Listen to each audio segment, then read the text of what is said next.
Good morning. Perfect, thank you.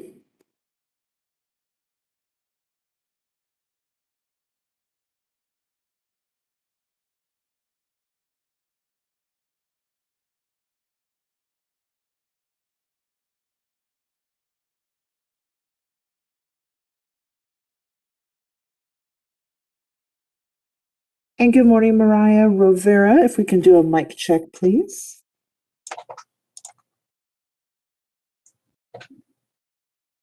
Hello. Hello, thank you. And are you going to be using your camera today?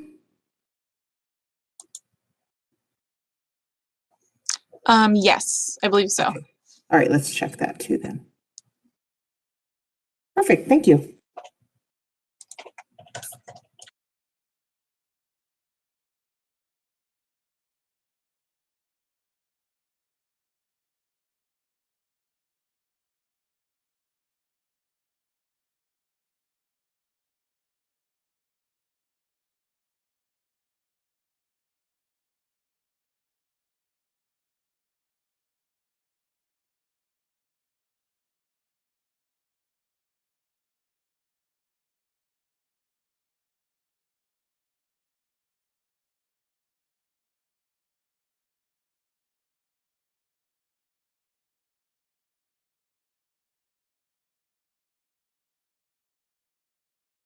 And Michael Janetsky, if we can do a mic check and a camera check, please.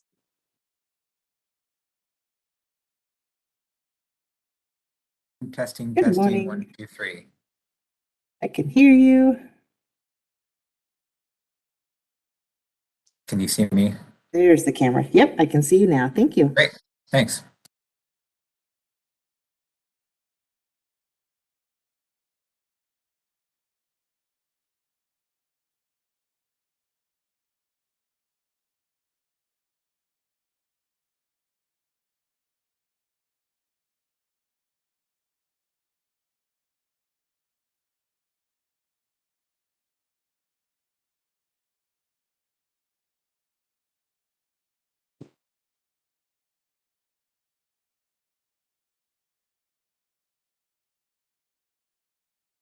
Shelley, it's Dave. I was wondering if you could see if Tanya Corcoran is waiting to join in. She is. I will bring her up. And Fod Garagoslo, I've promoted you. If we can do a mic check and a camera check, please.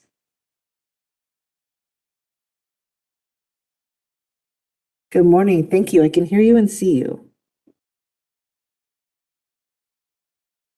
And good morning, Tanya.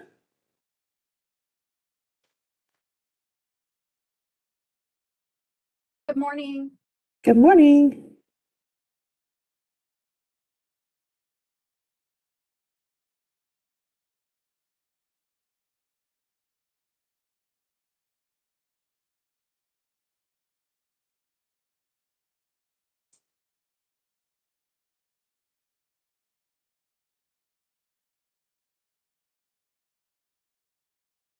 Good morning, everyone. You can hear me, I hope. Good morning. The time is 9 o'clock. I call to order the March 30th, 2022 meeting of the Contractor State License Board. My name is Susan Granzella, and I'm the CSLB's board chair. Board members, we will be using cameras during the meeting. To mitigate any potential bandwidth issues, we ask that you turn off your camera when you are not speaking. When you would like to comment during the meeting, please turn on your camera or select the raise your hand icon in the WebEx application. I will call on board members to speak. When called upon, please unmute yourself, and when finished, return to mute and turn off your camera. Shelley Jones is again our phenomenal host and moderator today. Thank you, Shelley. Mariah, please confirm board member attendance and call roll. Susan Granzella, I'm here. Frank Altamura, Rodney Kobos, Here. David De La Torre, Here. Miguel Galarza, Don Giratano, Here. Alan Guy, Here. Diana Love, Michael Mark, Here. Steve Pinelli, Here. Jim Ruane, Johnny Simpson, Here. Mary Tykert. Mary Tykert, She just joined and just got her audio connected. Let's give her just a moment. okay. Great, thank you.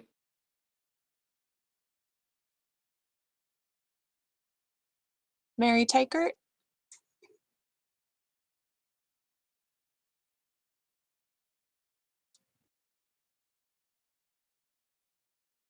I think she's muted still.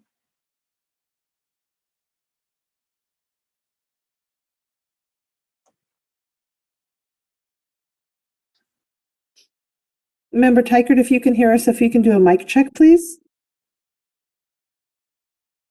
There we go. We have a quorum. Very good, thank you. And as Mary just joined us, so I will ask her at this time to have Mary lead us in the Pledge of Allegiance. Mary? I pledge allegiance to the flag of the United States of America and to the republic for which it stands, one nation, under God, indivisible, with liberty and justice for all. Thank you, Mary. Before I move on to the next item, which is the nomination committee members, I would like to welcome our newest board member, Alan Guy, and he joined and was sworn in at the beginning of the month.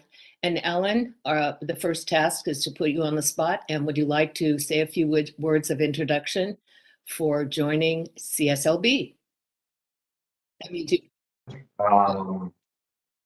is my first meeting, obviously. Super excited to be a part of this board, and been in this industry for over 15 years, so super excited to be part of this board and give back. So thank you very much. Very good. Welcome again. And one more word, I believe we had it in the member update, but I'd also like to extend a welcome to our interim deputy, chief deputy, Cindy Conomoto. You may have seen that in some of the communications. She is a retired annuitant who has come back to assist us in CSLB and in replacing Tanya Corcoran. So I had the pleasure of working with Cindy 5 years ago. Yes, I've been on the board that long. And she was fabulous. And we were, both Dave and I were very grateful that she's taken the time to come back. And she is part-time, but doing full-time work. So anyway, to move on to the next item, and welcome again, Cindy. Next is an update on the establishment of a board officer nomination committee. July 1st, 2022 will mark the beginning of our new fiscal year, as well as new terms for our board secretary, vice chair, and chair. Under board rules, I've appointed Dave Delatorre and Johnny Simpson to the nomination committee. Dave Delatorre and Johnny Simpson will recommend a slate of officers for the board member consideration. The board will elect new officers at the June board meeting. Board members will be surveyed for their interest in serving as a board officer, committee chair, and committee assignment for the next fiscal year, July 22 through June 23. The board chair elected at the June quarterly meeting will make the committee appointments. Staff will survey board members in April. So that being said, are there any board comments or questions?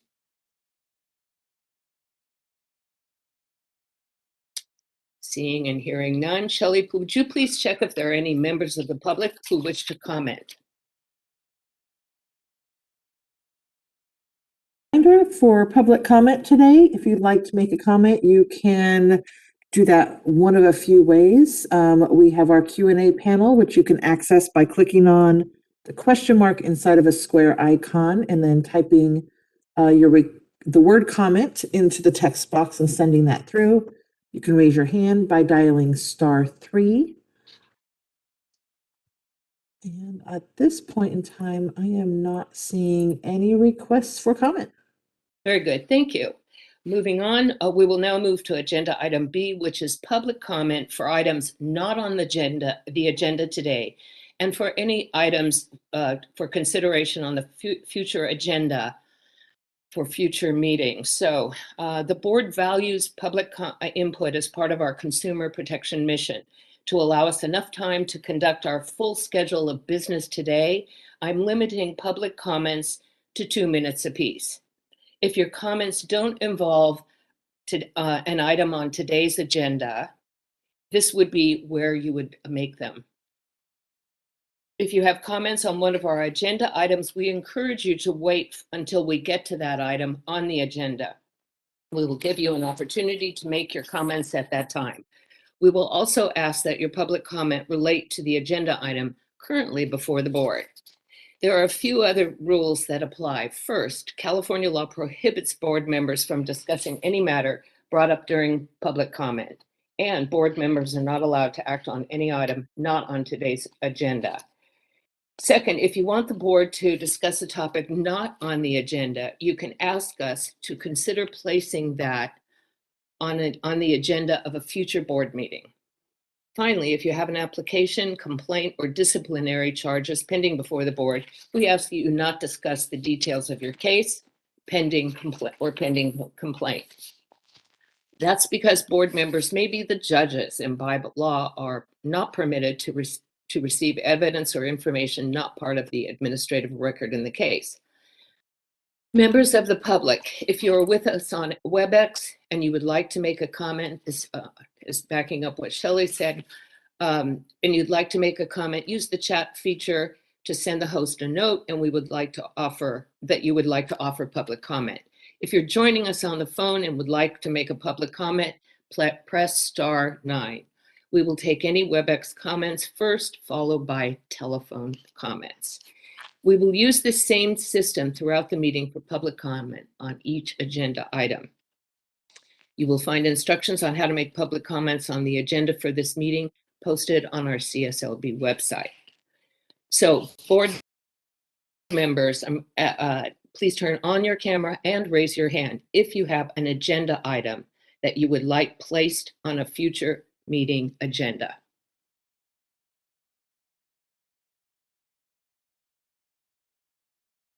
Seeing or hearing none, Shelley, please check to see if there are any members of the public who wish to address the board on an item that's not on today's agenda or for a possible agenda item for a future meeting.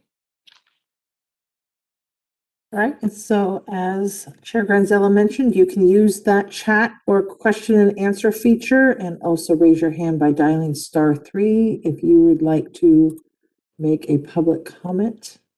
Items not on the agenda. I am not seeing any hand raises, nor any requests for comment in the Q&A or chat at this time. Very good. Thank you, Shelley. Next is agenda item C. So today we are recognizing Tanya Corcoran for her exceptional contributions and leadership as the Chief Deputy Registrar at Cslb. Tanya served as the Chief Deputy for more than 4 years. She always demonstrated superior commitment, dedication, and service to Cslb and the public. She was an integral part of the Cslb executive team. Thank you, Tanya, for your service, and we know you will do well in your new position at the Department of Consumer Affairs. I would just like to say it's been a pleasure working with Tanya all of this time.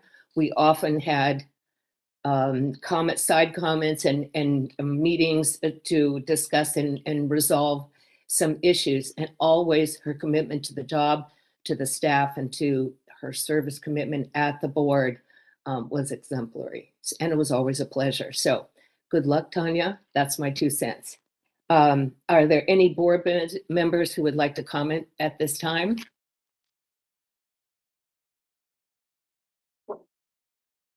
Yes, I would like to make a comment, Madam Chair. This is Diana Love.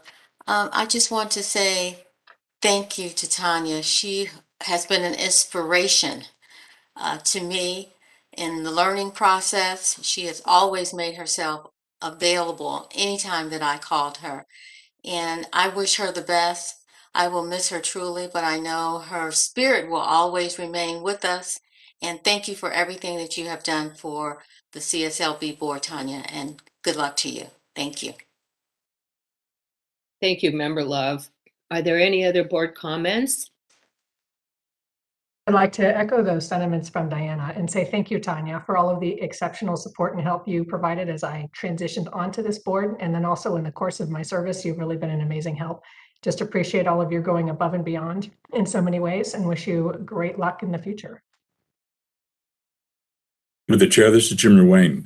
Tanya, thank you very much, but I especially want to recognize all the work you've done with this COVID that we've had hanging over our heads for the last couple of years. It must have been an extraordinary adventure for you, but you brought us all through it. So thank you very, very much. Madam Chair, I'd like to say a couple things. I'd like to thank Tanya for her service to the board and to consumers throughout the state. I know how, as a previous chair of the board, I know how instrumental she is in the support that she gives to that position, and in helping me sound coherent and and somewhat. Thank you for your service. Thank you, Tanya, and the best to you. Okay. This is Member Galarza. Yes, Mr. Galarza. And Tanya, thank you so much for helping onboard me during the COVID period. Definitely challenging, and not being able to interact in person. You were gracious at all times, and looking forward to seeing you continue to serve in a different role. Thank you again. Thank you. Chair, this is Board Member Michael Mark.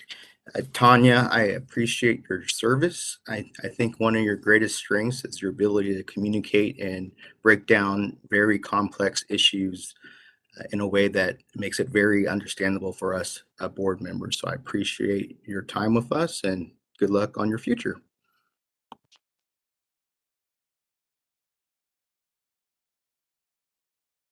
Any other board comments? Tanya, this is Johnny Simpson. I just want to thank you for everything. You're truly one of the people in any organization that just make sure things get done, and you're very much appreciated when I was board chair and the whole time I've been on the board. So thank you for everything. I just think the world of you, and I know you'll do great wherever you are.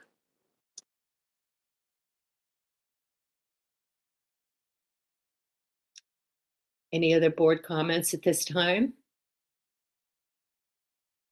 All right, I think the next item here is, I understand Registrar Foat would like to comment. Hello, Tanya. Just want to echo some of what's been said already. But when the pandemic hit, your administrative skills were just instrumental in moving to a telework environment while ensuring the CSLB continued to perform high-level public service. And just on, speaking on behalf of senior staff and myself, I just want to recognize your hard work, your positive attitude, and your solution-based approach to management. It really served as a good example for all of us. And we feel very fortunate that you're just a phone call or email away at the department. So just really thank you for 4.5 years of outstanding work. Thank you, Dave. I think I terrified her. I told her she was on speed dial, but then I told her she wasn't.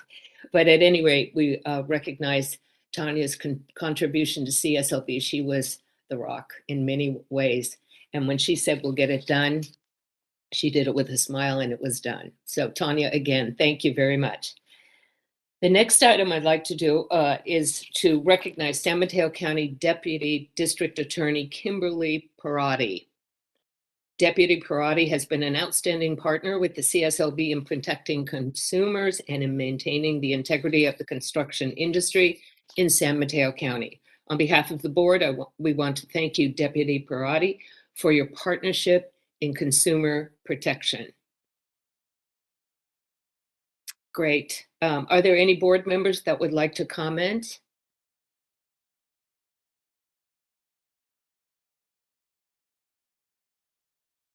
And are there any members of the public who would like to comment?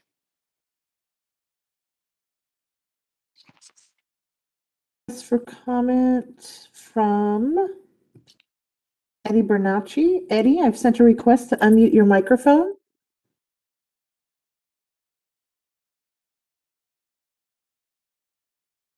Eddie Bernacchi with Politico Group. I just wanted to also thank Tanya. She's done for the industry, provided contractors throughout the state and their ability to work with the board and do it in a way that shows them that government isn't always impeding business. So I just wanted to make sure that the industry also recognized Tanya for all of her service to the industry.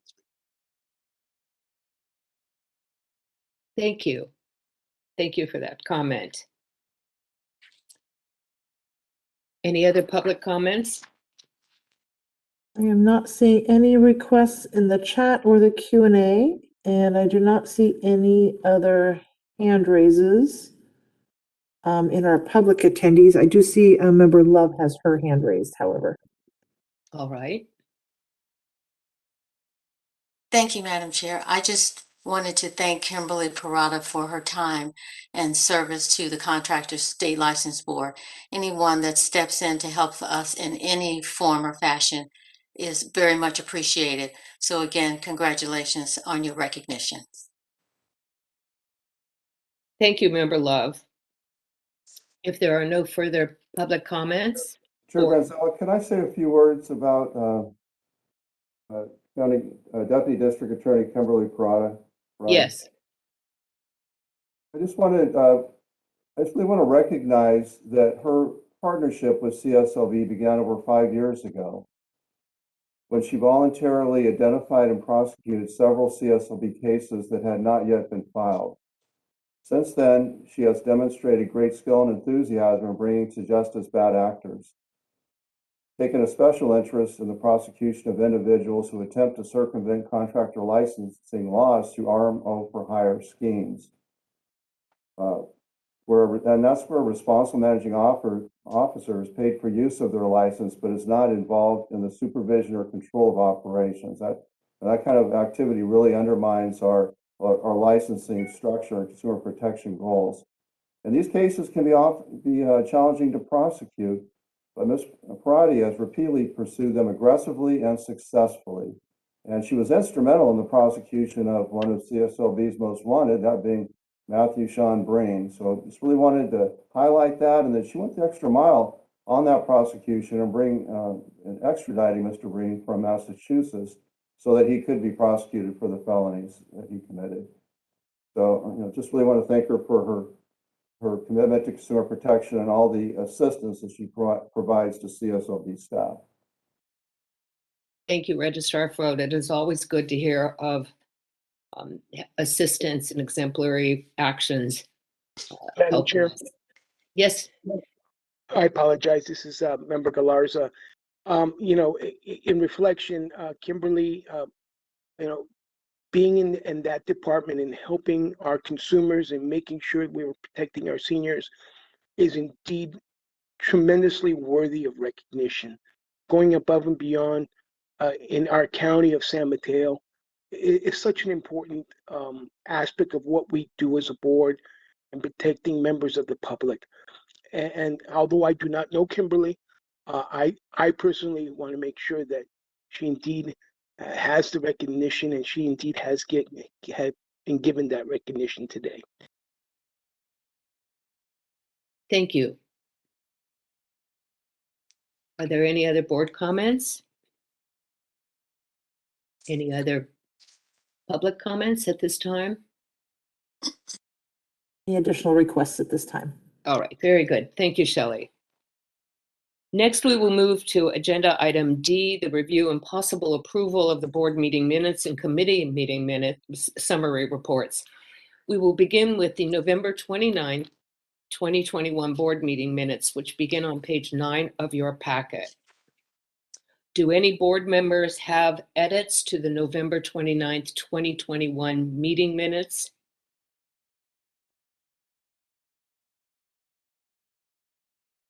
All right, seeing none, I will ask, do I have a motion to approve the November 29th, 2021 board meeting minutes? Jim Ruane, so moved. Johnny Simpson, second.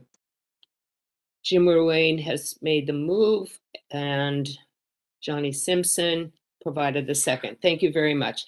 And now I'm going to ask for final board comment and public comment. Is there any comment from further comments from the board members? And Shelley, is there any public comment? I'm not seeing any requests at this time. Very good. Mariah, please call the roll. Susan Granzella, Aye. Frank Altamura, Rodney Cobos, Aye. David De La Torre, Aye. Miguel Galarza, Aye. Don Geritano, Alan Guy, Abstain. Diana Love, Aye. Michael Mark, Steve Pinelli, Jim Ruane, Aye. Johnny Simpson, Mary Teichert. Aye. Motion passes. Thank you. Next is the review of the January 26, 2022 Enforcement, Public Affairs, Executive, Licensing, and Legislative Committee meeting summary reports, which begin on page 29 of your packet. Do board members, do you have any edits to the January 26th, 2022 committee meeting summary reports?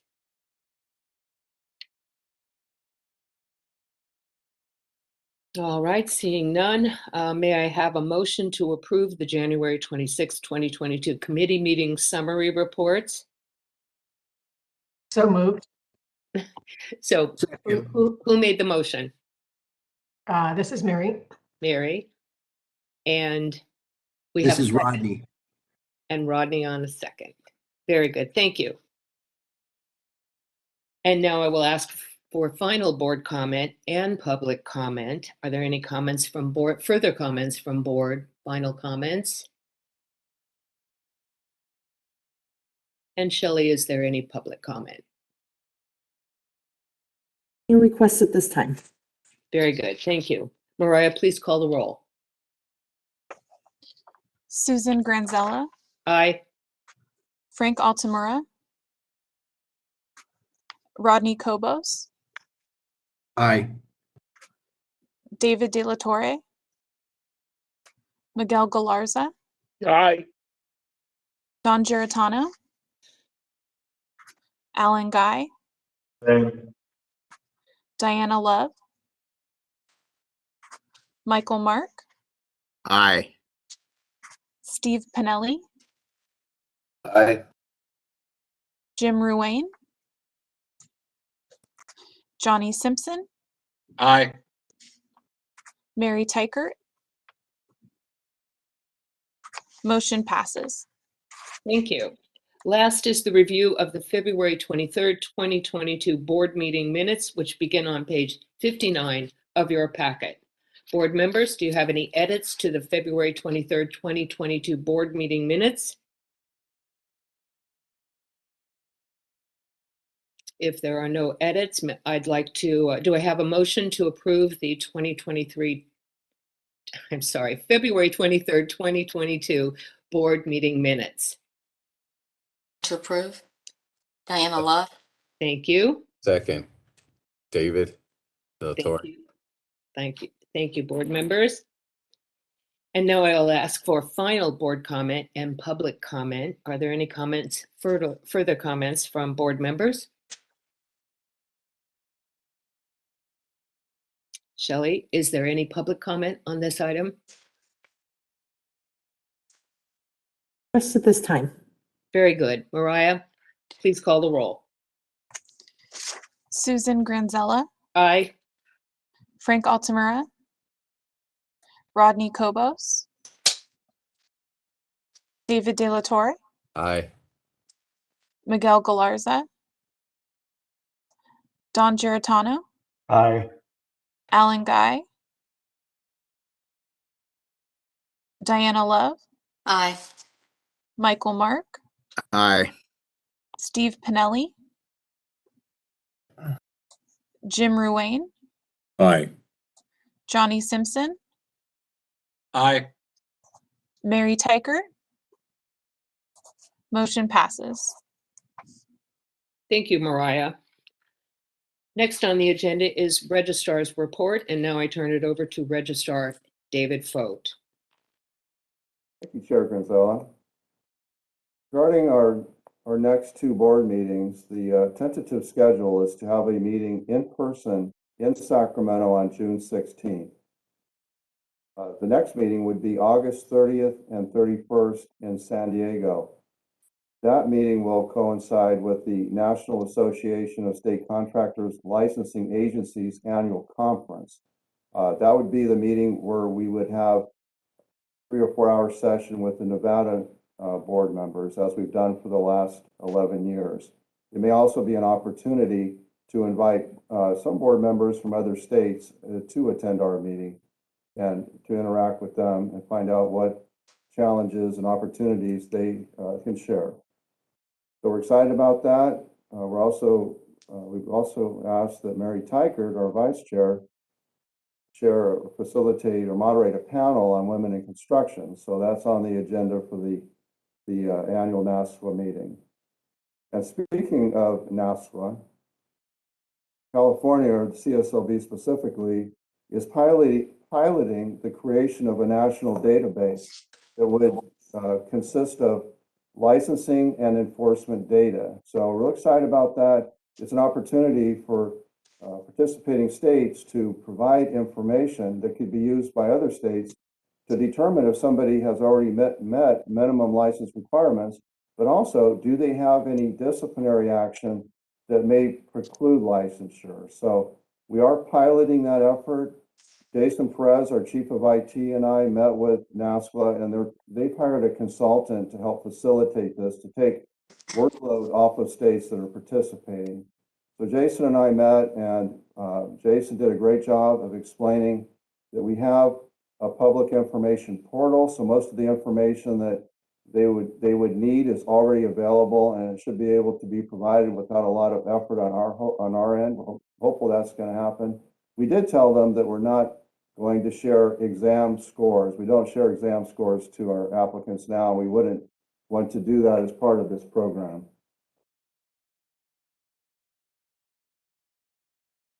So next up would be senior scam stoppers. And I just want to let all the board members know that they are continuing to be held. They're very successful in educating and protecting consumers from construction-related scams. It's also been very effective in furthering and securing our relationship with legislators who generally will participate with us. It's an opportunity for board members to participate. So if you have any interest in attending a senior scam stopper and participating in the presentation, please let Mariah or I know, and we can get that scheduled. They're currently being conducted virtually, but they may be conducted in person in the future, but for now, virtual. And last year, we did conduct 28 senior scam stoppers. We're looking to conduct even more this year. And the final thing I wanted to touch on is the accomplishment and activities report. You should have all received the report as part of the preparation for this meeting. And in reading the report, board members and staff have a lot to be very proud of, as evidenced by the 58-page report. When we set out to develop this report, we were going to try to keep it at around 30 to 40 pages, but with the input from the division chiefs, it became a 58-page report.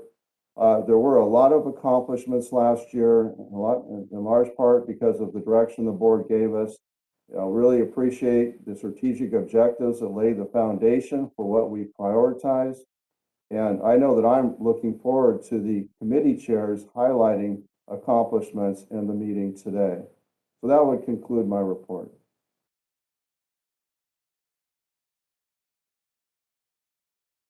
Look, thank you, David.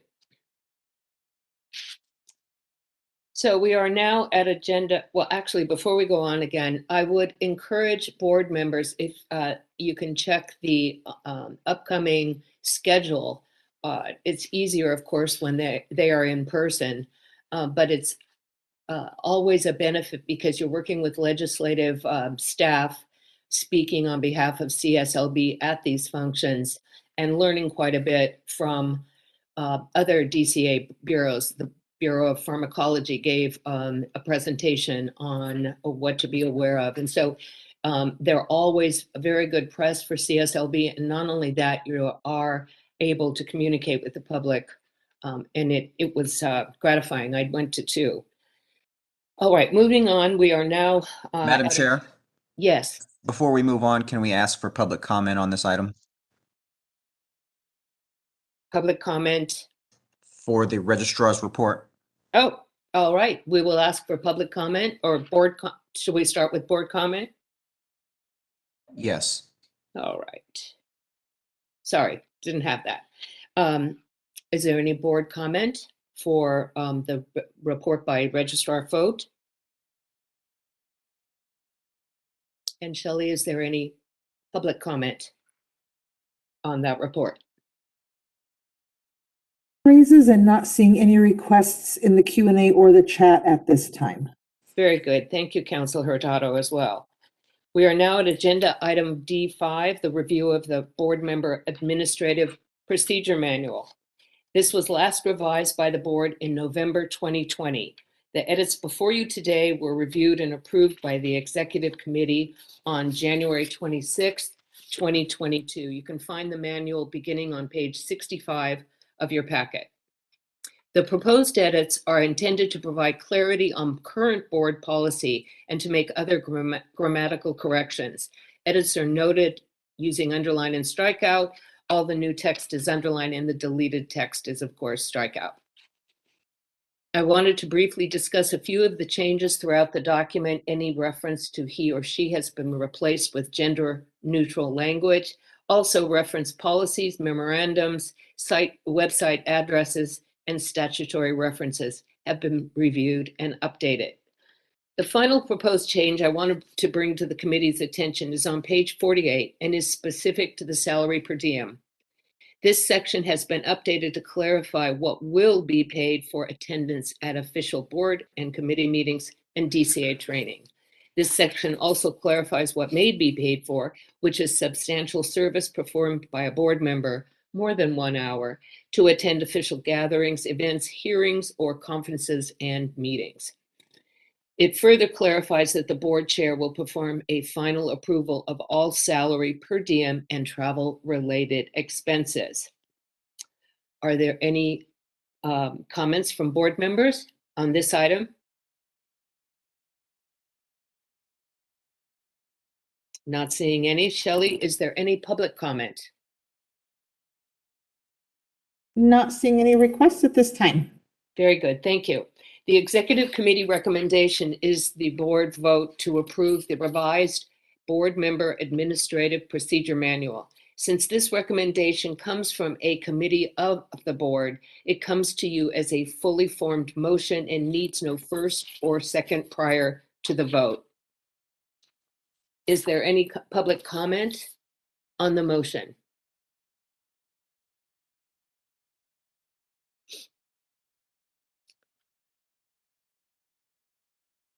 Not seeing any requests at this time. Thank you, Shelley. Mariah, please call the roll. Susan Granzella, Aye. Frank Altamura. Aye. Rodney Kobos. David De La Torre. Aye. Miguel Galarza. Aye. Don Giratano. Alan Guy. Aye. Diana Love. Aye. Michael Mark. Steve Pinelli. Aye. Jim Ruane. Johnny Simpson. Aye. Mary Tykert. Motion passes. We are now on executive item D6, which is review and approval of the 2022-2024 Board Strategic Plan.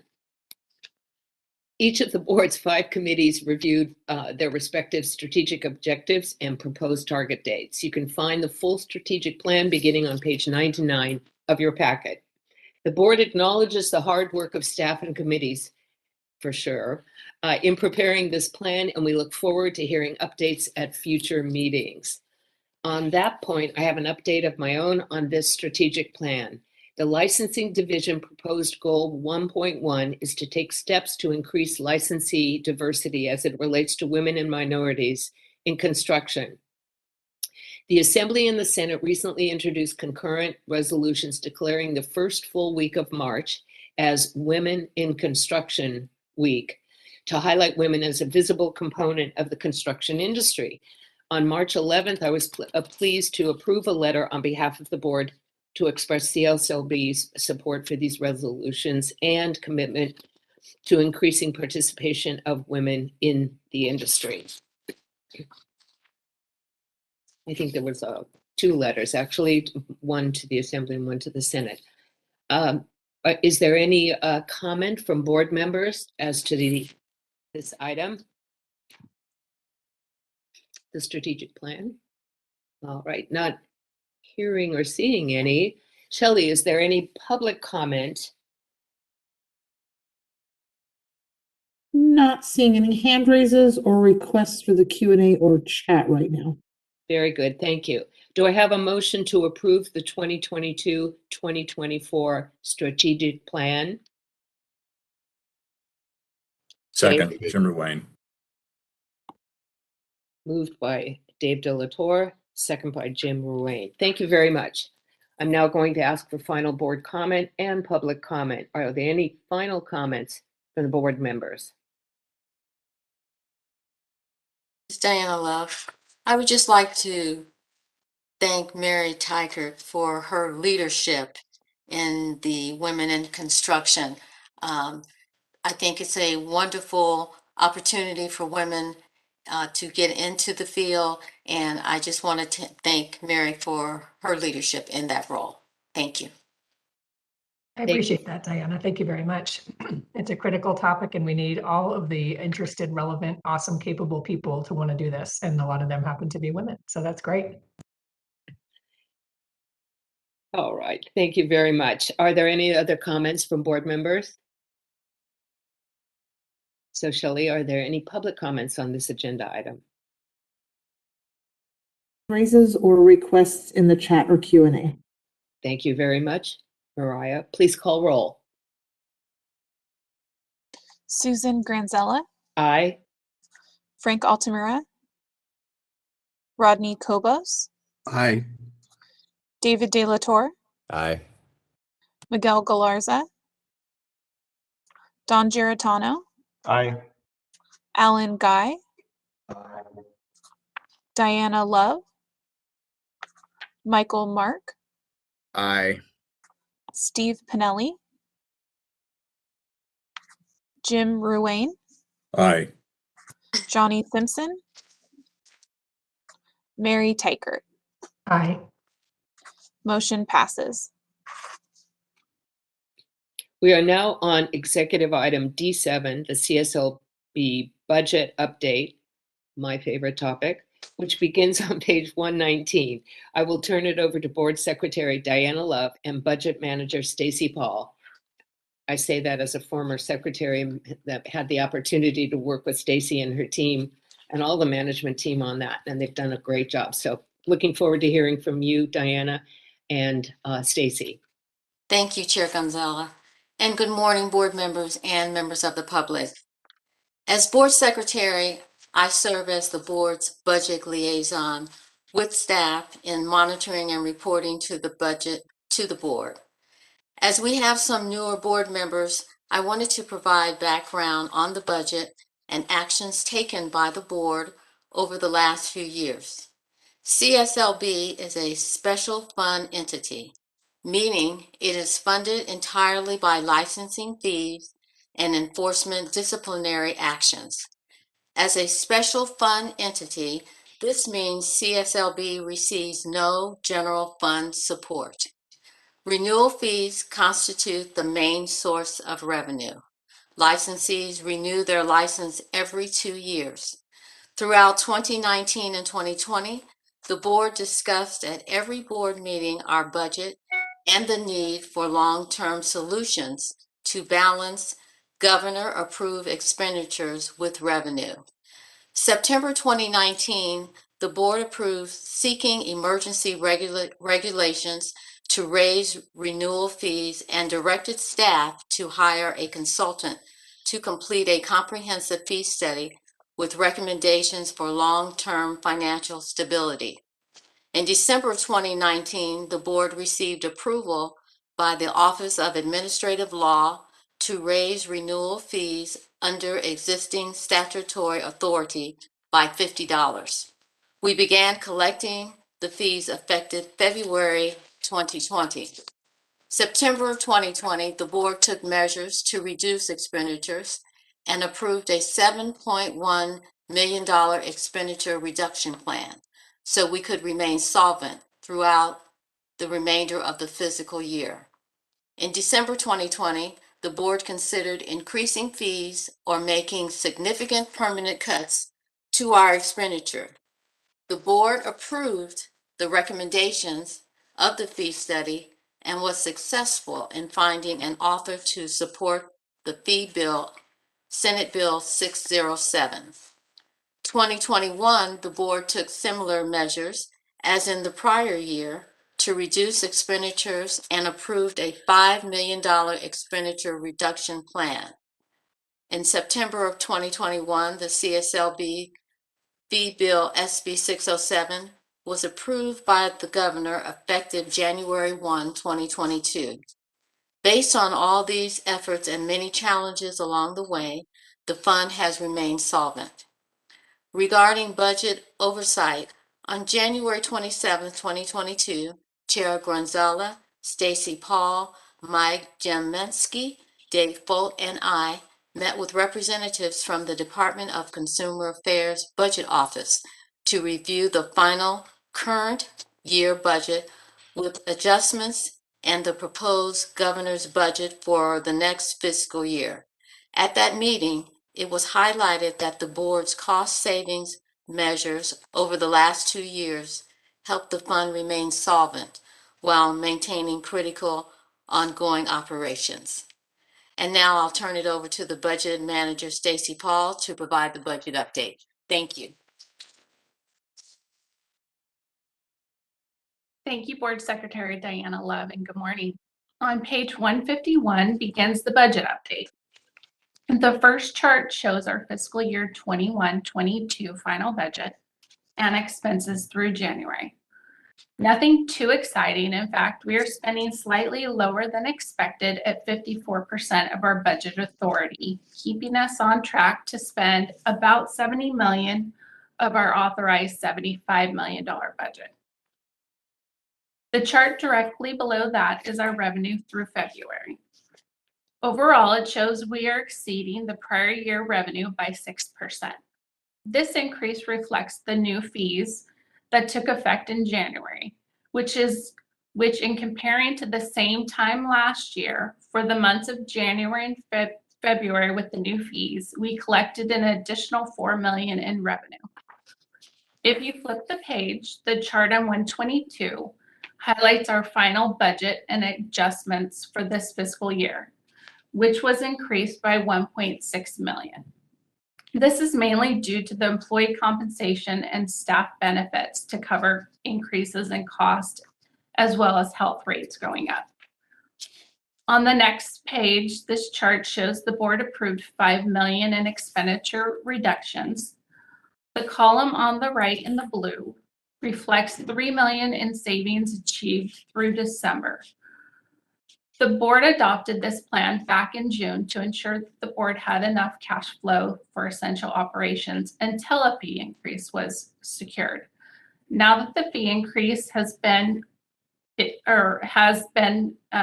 achieved, this will be the last reporting of the achieved savings in the outlined areas.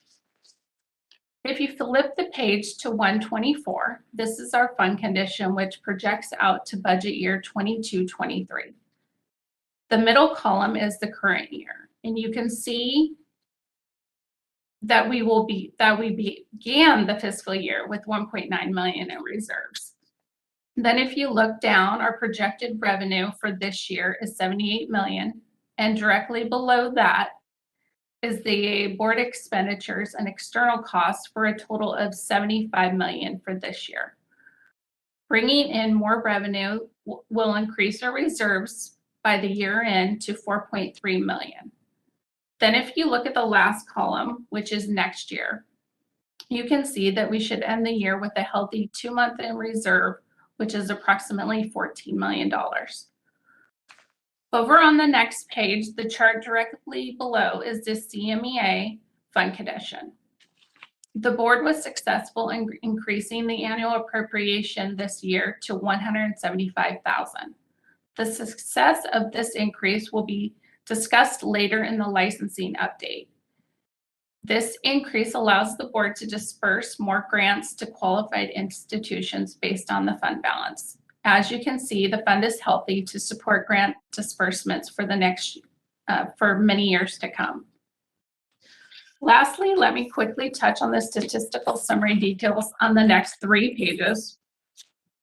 No big surprises. We are seeing increases in new applications and the issuance of new licenses. But most importantly, our renewals have stayed steady, and we are still seeing a 7% increase over 2 years ago. This concludes the budget update, unless anyone has any questions. All right, I do have a question. Looking back, I want to commend you and management and staff on bringing our reserve up, because back in 2020, it was a very different time to look forward. So you did the hard work and did that. What is the recommended within DCA, the reserve range for the bureaus and boards? Our range cannot exceed 6 months in reserve. The recommended is between 2 and 4, or 3 and 4, sorry. So Okay. we're gradually getting there. And so hopefully within 2 years, we should probably be there and just maintain. Very good. Thank you. That's always good news. Mm-hmm. Any other questions?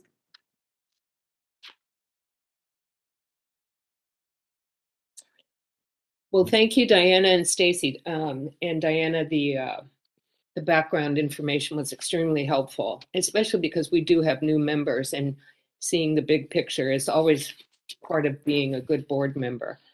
Are there any further questions or any questions from board members on the presentation by Diana and Stacy? Shelley, is there any public comment? I see a request from Farrell Neely. Farrell, I've sent a request to unmute your microphone.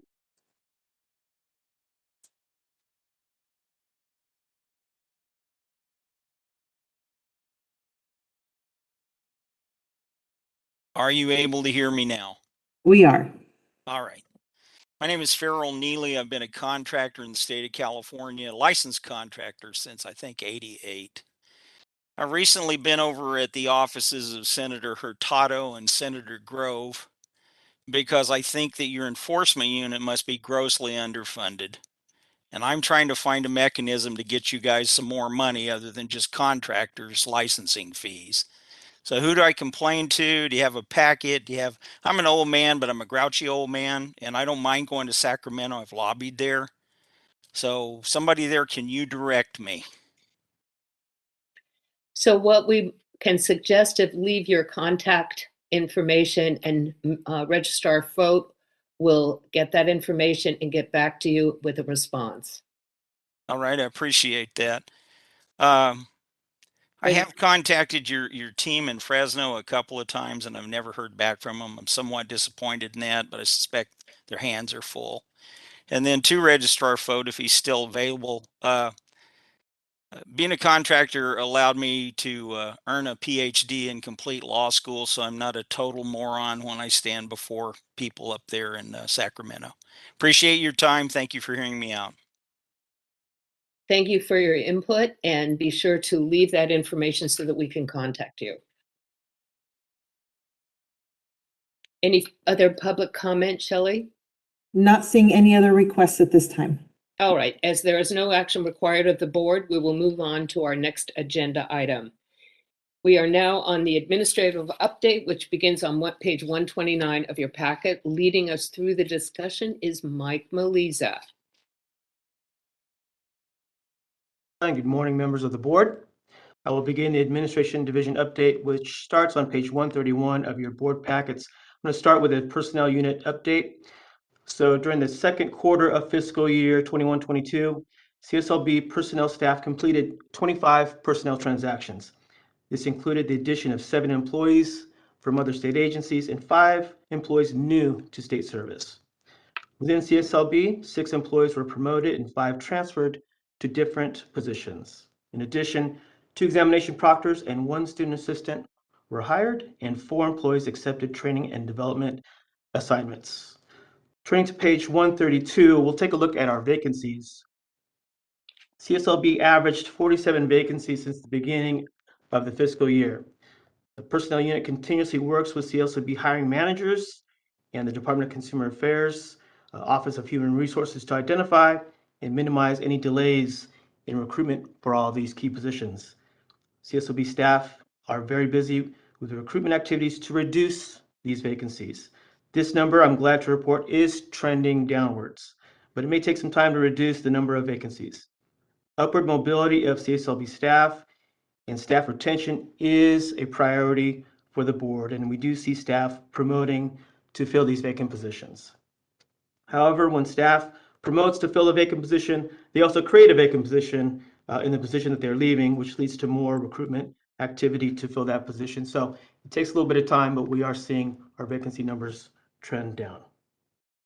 Historical figures regarding our average monthly vacancy by fiscal year is reflected in the table at the top of page 132. Also on page 132, you can find a report of other personnel unit activities. Our staff remains busy managing recruitment efforts and assisting with onboarding new employees. In addition, I'd like to highlight that staff is preparing for the state's Biennial Bilingual survey, which will occur later in the year. The survey is conducted every 2 years in accordance with the Wyoming Aleatory Bilingual Services Act, which requires every state agency to conduct a survey to identify the public it serves, the languages spoken, and the bilingual resources available to ensure equal access to information. On page 132, you can see a list of civil service classification examinations and exam schedules to assist in filling our vacancies. And then we'll go to page 134, and I'll give you some updates in our business services unit. As far as facilities, staff is working with the Department of Consumer Affairs and the Department of General Services in negotiating lease renewals for 2 of our field office locations. Starting with West Covina, that current lease expires November 30th, 2022. And then on a Bakersfield, that current lease expires December 31st, 2022. A list of contracts and procurements are listed on the bottom of page 134.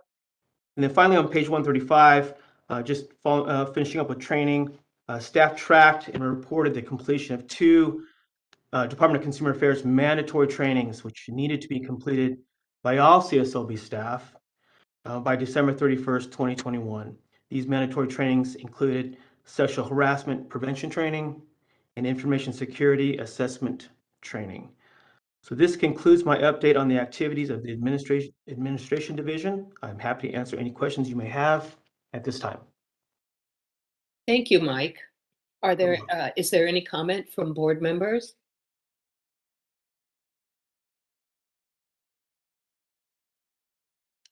Seeing none. Shelley, is there any public comment? Not seeing any hand raises nor any requests in the Q&A or chat at this time. All right, well, thank you again, Mike. As there is no action required of the board, we will move on to the next agenda item. Next, please turn to page 137 of your board packet for the information technology update. Jason Perez, please update the board. Thank you, Board Chair, and good morning, everyone. On page 139 begins the information technology update. And first, I would like to highlight that CSLB is now processing over 50% of renewals online since the latest implementation of our single qualifier application. This now meets our goal of reaching of that 50% at the end of 2021. CSLB IT is also very excited about this latest project we're working on. And this is to implement software-defined wide area network. CSLB headquarters is scheduled to have the first leg completed the second week of April. This increased bandwidth, along with greater visibility to CSLB's network traffic, will allow network engineers to better protect CSLB's data. Also, as you can see at the chart at the bottom of the page, we also continue to see monthly increases with our online citation payment application. This too application has reached its 50% goal of processing online payments of 50% at the end of 2021. CSLB IT resources have been dedicated to providing assistance to the licensing division in the transition of the exam administration to PSI. I'm very happy to report we will release the first phase this Friday, April 1st, which consists of 14 trade exams and the law of business exam. Additional information will be provided during the licensing update. This will conclude the information technology update. I am available if the board has any questions.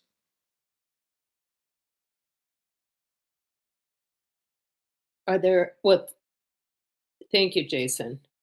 Are there any comments from the board members?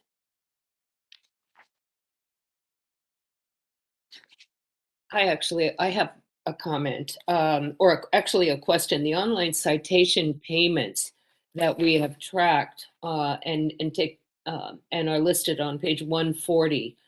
Can you describe where those citations, the type of citations that are being paid for in here? We do have a lot of new members, and how that is collected. I think it's very interesting. So the online payment, citation payment, is collecting the enforcement fees that are cited against unlicensed contractors and also to licensed contractors. At this time, I think Stacy might be the better person of actually talking regarding where those funds are allocated to within the board and within Contractor State License Board. But as we can see, during this new application, we're able to process those applications by taking a credit card payment online. Thank you. Mm-hmm. All right. Any further comment from board members? Shelley, is there any public comment? Not seeing any requests in the Q&A or chat, and not seeing any hand raises at this time. As there is no action required of the board, we will move on to our next agenda item. And again, thank you, Jason. Before we begin this section, licensing, it is my pleasure to announce that Fode Gozlu, I practiced that, by the way. We're very happy that he's been selected as the chief of the licensing division.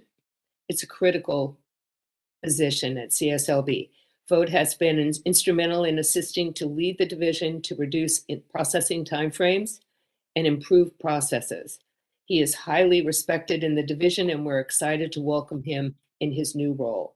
Leading us through the licensing and testing portion, beginning on page 141, is Licensing Committee Chair, Miguel Galarza. Miguel, the floor is yours.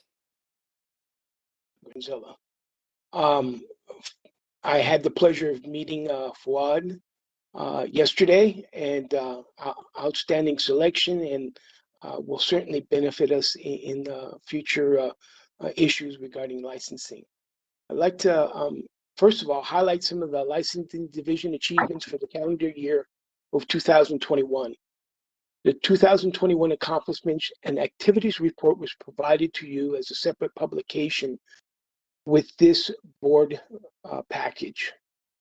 The licensing division successfully transitioned, as brought out by Jason, to in-person get licensed to build workshops to a fully online interactive virtual workshop in 2021. The workshops are held each month with an average attendance of more than 100 people. And the first entirely Spanish workshop was held in December and will continue into 2022. The testing unit within the licensing division development and new licensing residential remodeling contractors license exam with record speed. The bill authorizing this license classification became effective in January of 2021, and Cslb began to accept applications by last August. Cslb has already issued 63 of these licenses and expects the number to steadily climb. Finally, the licensing division judgment enforcement unit is pleased to announce that it has helped secure $44 million in liability suspension as results of judgments versus pension programs in 2021. Now on to the licensing division update. The licensing, which you will be able to find on page 145, and I'm going to highlight a few of those areas for the board. Regarding applications, the package on page 148 indicates that the processing time for original applications and original waivers was 6 to 5 weeks, respectively. These numbers were gathered for board packages in February. However, I'm pleased to report that as of March 18th, the processing time for original applications and original waivers is now 5.5 weeks apiece. Special recognition is due to the staff for getting these numbers basically cut in half. Outstanding work. The process of licensing renewals is also under 2 weeks and has been since August. This is an improvement from regular 3 weeks to process renewals that the division was averaging early in 2021. And as a reminder to our licensees, anyone who has one qualifier on the license can go to CSLB's website and complete renewal online. Those who choose this option have the entire process completed and their license history updated within 24 hours. I would like to also note that the high number of pending applications at the close of 2020-2021 fiscal year is on page 149. This was due to the backlog and examinations being scheduled for applications due to the intermediate closing and reopening of the CSLB test centers during the pandemic. With the transition to PSI testing services, we anticipate that the pending applications lowering to more manageable 17,000 or so by the end of the calendar year. Please note the total renewal receivable table at the bottom of page 150. I would like to make a comment about these numbers. The calendar year's total renewals for 2021 shows 122,386 received, which reflects a decline in the last 2 calendar years. However, the numbers of renewals received for the last fiscal year, 2020-2021, is actually 125,699, which is an increase over the past 2 years.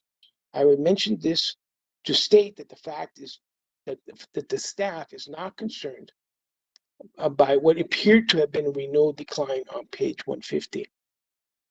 Finally, please note that while that call wait times that are highlighted on page 156 for the CLB Licensing Information Center, or also known as the call center, I'm pleased to report that all the reported call wait times have decreased significantly from the prior year, along with large increase in number of calls answered compared to last year. Before I move on to the testing update, do board members have any comments on this outstanding report on the licensing update? Seeing or hearing none. Shelley, does anyone from the public have any comments? I am not seeing any requests in the chat or the Q&A, nor any hand raises at this time. Thank you so much, Shelley. Hence, I will go ahead and move on forward, and you'll find that the testing update is on page 160 of your package. As mentioned earlier, CSLB testing centers closed twice during the pandemic and been working to eliminate a backlog since those closures. Sitting is now currently at full capacity, and exams are being scheduled between 3 and 5 weeks out. Pre-COVID, CSLB saw pending exam counts of 4,500 at any given time. There's now a current pending exam count of about 6,700, but staff believes the backlog should be resolved by the time the staff transitions to exam and administered by PSI exams in the spring of next year, which we will touch on in a moment. Finally, the exam development unit has held numerous remote workshops to continue occupational analysis work for updating existing exams. Information about the exams have been administered, and the examinations under development are on page 160 and 162. Do the board members have any comments regarding the testing?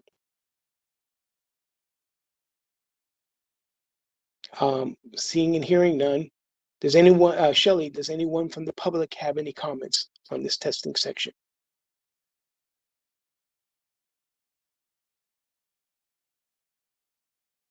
I am not seeing any requests by hand raise or chat or Q&A at this time. Thank you so much, Sally. As is earlier mentioned by Ms. Paul, I would like you to turn your package to page 167. This portion of the package explains staff's efforts to increase the appropriation of the governor's budget for CLB's construction management education account.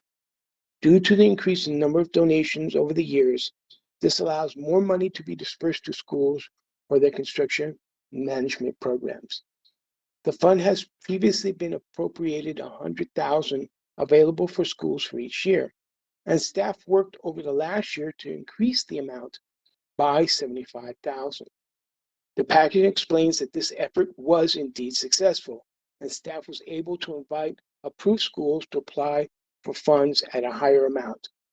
We're pleased to update you that the schools have returned with their applications for their higher amount, and as of March 21st, Monday, staff is able to approve all $175,000 worth of awards to the 4 schools approved.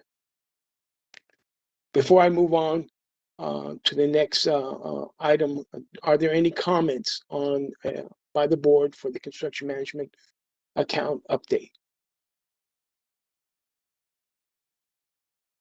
Hearing and seeing none. Shelley, does anyone from the public have any comments on this item? We do have one comment from Suzanne Lita. Suzanne?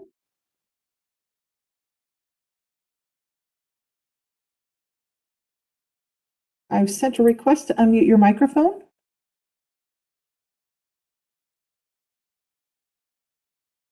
I apologize. She's wanting to speak on a future item. We'll come back to you for that item, Suzanne. All right. Thank you, Shelley. You're welcome. Finally, our last update for this report is the Test Administration Center's outsourcing update.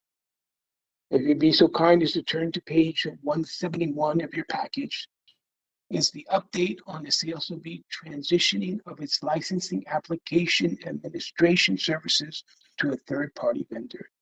You may recall that this change occurred to CSLB's sponsored bill that authorized CSLB to contract with a third party for examination services to greatly expand testing options for licensees.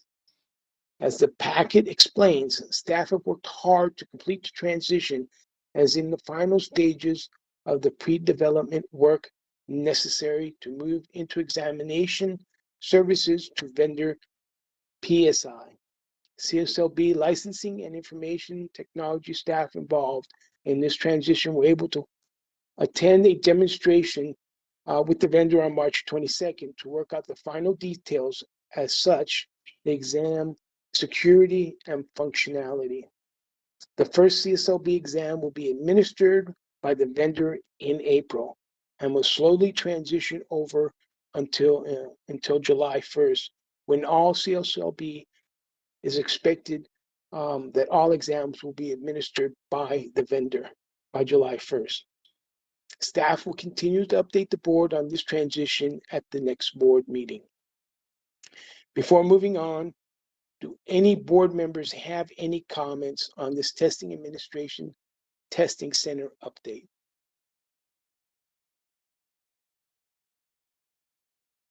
Seeing and hearing none. Shelley, does anyone from the public have any comments? Not seeing any requests at this time. Thank you, Shelley. This concludes the licensing items on this agenda. And so therefore, thank you, Susan, and back to you. Thank you very much, Miguel. We are now on the enforcement section of our agenda, beginning on page 173. I turn it over to Enforcement Committee Chair Rodney Kobos.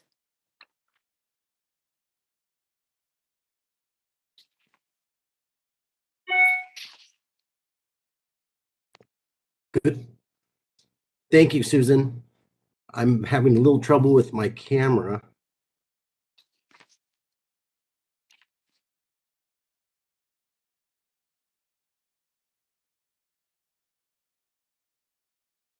Okay. Thank you, Susan. I am Rodney Kobos, Chair of the CSLB's Enforcement Committee. The biggest news in the Enforcement Division is actually not an agenda item today. We have a new Chief of Enforcement. As many of you know, the Chief's position has been vacant since Missy Vickery left the position for retirement. Steve Grove was selected to fill the position and began his new job on March 4th. Steve brings a wealth of skills and experience to his new position. He has been with the CSLB for 24 years and has risen from investigator level through the ranks. His most recent position was program manager of CSLB's statewide investigative fraud team force for 7 years. I know Dave Vogt is very happy to have Steve on board as chief, and all of us on the board are delighted as well. Congratulations, Steve. On a related note, I would be remiss if I did not thank Deputy Chief of Enforcement Jesse Flores for stepping up as Enforcement Division's acting chief while the position was vacant. Jesse took on a long list of new responsibilities, and he kept the Enforcement Division moving forward during some very trying times. On behalf of the board, thank you, Jesse. Now moving on to the agenda items. Agenda item F1 is a quick look at the Enforcement Division's contributions to the newly published Accomplishments and Activities Report. If you'll turn to page 29 of your A&A report, you'll find a nice summary of the impressive work done by Enforcement Division staff during the previous year. Here are just a few of the highlights. 17,660 complaint investigations were closed. 27.8 million in restitution and corrected work was recovered for consumers, which was a 7% increase over the previous year. 2,818 administrative legal actions were brought against violators, and 1,067 cases were referred to local prosecutors for criminal prosecution due to egregious misconduct. A few of those criminal cases are highlighted on the following pages of the report, and I am pleased to see that the Enforcement Division continues to prioritize actions against predatory contractors.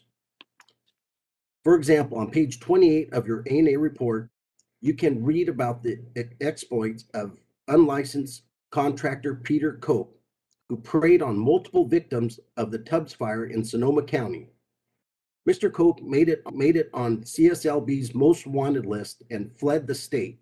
He was found in custody on other charges in North Carolina and was extradited to California. Last August, Cope pled guilty to felony grand theft, misdemeanor theft, and 2 counts of contracting without a license. For the misdemeanor counts, Cope was sentenced to 86 days in county jail, 12 months probation, and restitution in the amount of $13,380. Sentencing on the felony charge has been deferred until this June. On page 29 of the ANA report, you can also read about the unlicensed contractor Tommy Min Ju, who installed defective fire alarms in several San Francisco apartment buildings.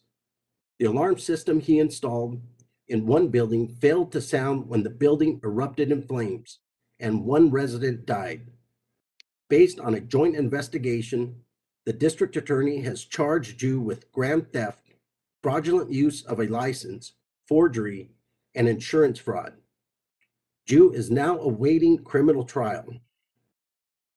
Beginning on page 36 of the ANA report, discusses the continued expansion of the Enforcement Division's solar enforcement efforts. CSLB continues to receive about 100 solar-related complaints per month. In 2021, the division implemented a new solar complaint form to expedite these investigations, as described on page 37. This is an informational item only. No action is required of the board. Any comments from board members? Shelley, is there any public comment?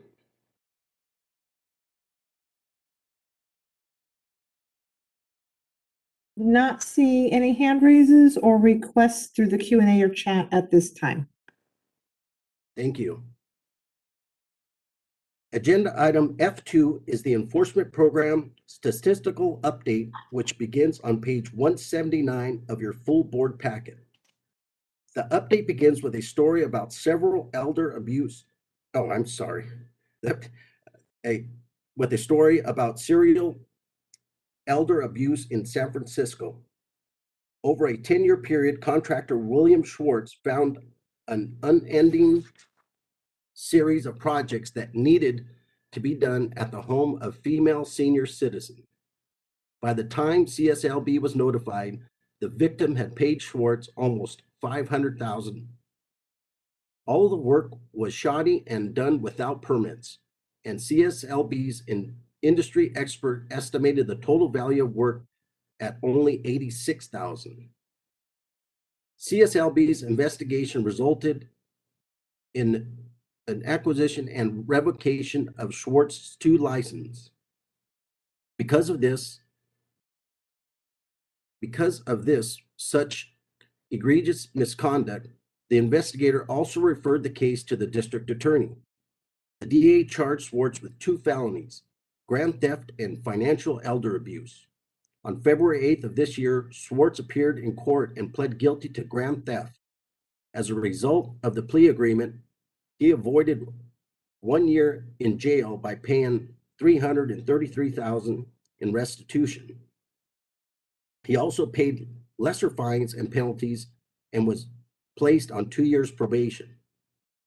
The case received a lot of local media attention due to the extent of the crimes and the size of the restitution check. A current statistical overview of Enforcement Division begins at the bottom of page 179. You will see that the division initiated 19,225 complaints during the 13-month period that ended on January 31st, 2022. This represents an 8% increase in complaints over the same time frame the previous year. The next few entries in the program update revealed that the number of incoming complaints is overtaking production output. The number of pending investigations is currently 4,390, which is 15% above the desired maximum. The average number of cases closed per investigator per month is 8, which is lower than the closure goal of 10. And the number of aged cases, which is those over 270 days old, is currently 188, well above the goal of 100. I know that Steve Grow is working with his team to address these numbers, and I understand that progress is already being made. Beginning on page 180, the next sections of the program update highlight some of the division's positive accomplishments for the 13-month period ending on January 31st, 2022. Mediation efforts of the intake and mediation centers and the investigative centers resulted in over $20 million in restitution to financially injured parties. 447 investigations were referred for criminal prosecution. 1,444 citations were issued, 46% of which were issued to licensees. 185 new acquisitions were filed. 209 licenses were revoked by accusation, and 102 licenses were placed on probation. This is an informational item only. No action is required of the board. Any comments from board members?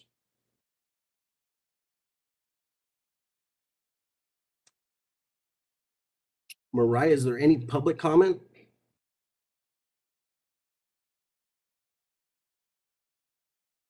Not seeing any requests by hand raise or the Q&A or chat. Thank you. Agenda item F3 is an update on CSLB's proactive enforcement efforts, which begin on page 185 of the board packet. Proactive enforcement of contracting laws and regulations is conducted by special investigators in the CSLB's statewide investigative fraud team, or SWIFT. The COVID pandemic impacted SWIFT more than any other unit in the division. But even so, the unit was busy. SWIFT conducted 19 undercover sting operations, participated in 178 days of enforcement sweeps, and responded to 981 leads. As a result, SWIFT closed 2,972 cases, which resulted in 856 administrative or criminal legal actions, 228 work stop orders issued, and 1,007 advisory notices for minor violations. On page 186 of the board packet, you can read about the SWIFT's continuing outreach to victims of the devastating Camp Fire in Paradise. Since March 14th, a SWIFT special investigator has been present at the Paradise Building Resiliency Center twice a month to assist fire victims, contractors, and members of the public with questions or concerns surrounding the rebuilding of local homes and businesses. The assigned investigator will also conduct job site compliance inspections in the area. Steve, I understand you have a few other proactive highlights to share with us. Yes, thank you, Mr. Kobos, and good morning, board members. One of the many negative impacts of COVID on enforcement was a dramatic decrease in the number of sting operations the SWIFT unit has been able to conduct. As you know, these enforcement operations are very effective in deterring unlicensed activity. While I'm proud to say the SWIFT unit never stopped responding to leads from the public, contractors, and industry, and continued to conduct limited joint sweep operations with our agency partners on the LETF and Csrp task forces. However, the lack of available sting properties has dramatically reduced the number of stings. With the help of the public and industry who provide these properties, over the next few months, we will be working very hard to secure sting properties and return to our pre-COVID level of regular sting operations all across the state, averaging several operations per month. In addition, we are in the process of preparing to participate in this year's annual Nascla, National Association of State Contractor Licensing Agencies, annual enforcement effort.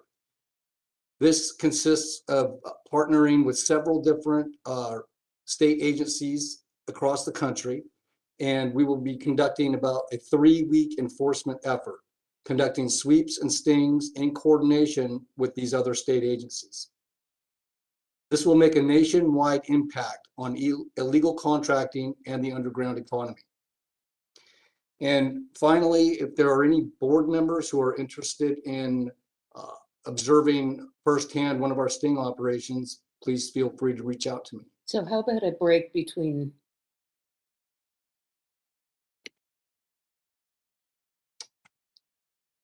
That concludes my update. Thank you, Steve. This is an informational item only. No action is required of the board. Any comments from board members? Shelley, is there any public comment? No requests by hand raise, Q&A, or chat at this time. Thank you. Agenda item F4 is an update on the Cslb Solar Energy System Restitution Program, or Csrp. The update begins on page 191 of the board packet. The Csrp was created by Assembly Bill 137, which was enacted on July 16, 2021. The program provides $5 million to Cslb to provide restitution for qualifying homeowners who were financially harmed by a solar contractor through fraud, misrepresentation, or another unlawful act. This is Cslb's first ever restitution program, and staff have worked hard and methodically to get it up and running. Staff developed new policies and procedures, created a series of new forms, trained industry experts, had meetings with our arbitration contractor, and coordinated with the Department of Consumer Affairs regarding payment procedures. Cslb has worked with the media to publicize the program and reached out directly to identify consumers who were likely victims of solar fraud. The program is now fully operational. As of March 2022, Cslb has received 99 claims.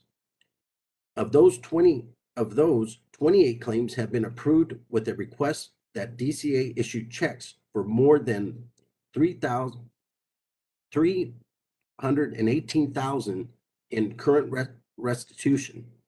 An additional 11 claims were closed for various reasons, such as duplicate claim filing or lack of jurisdiction.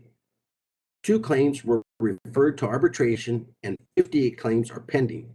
As word spreads, we expect the number of Csrp claims to increase in the coming months.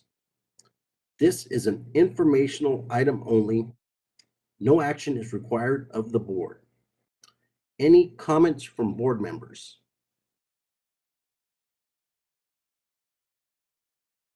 Shelley, is there any public comment? We do have a request from Lourdes Olivia. I have sent a request to unmute your microphone.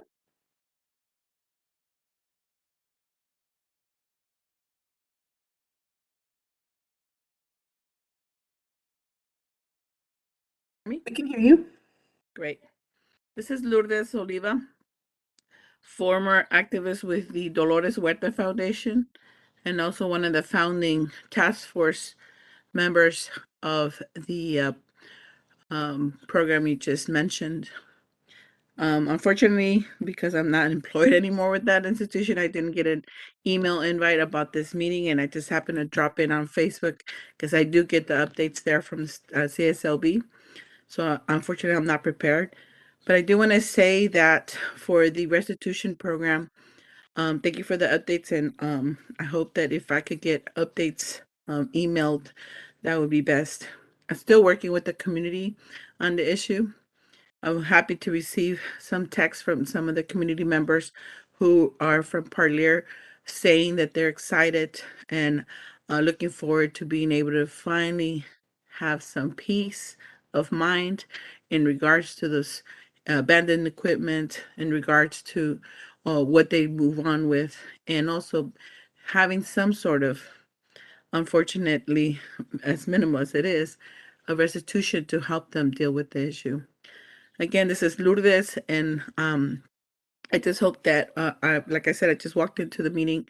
I hope that if you could take note of my email and so forth and keep on inviting me, because there's still a lot of work to be done, especially with this restitution fund, to be able to properly assist homeowners who, when we turned in the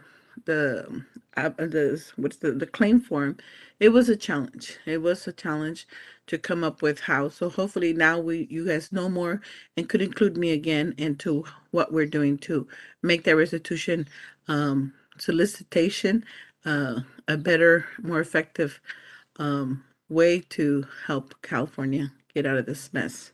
Thank you. Thank you, Ludras. If there's a way of you putting your email in the chat and David could somehow make sure she gets the emails. Yeah, Mr. Colas, this is Dave Folk. Could I comment on Lourdes's comments?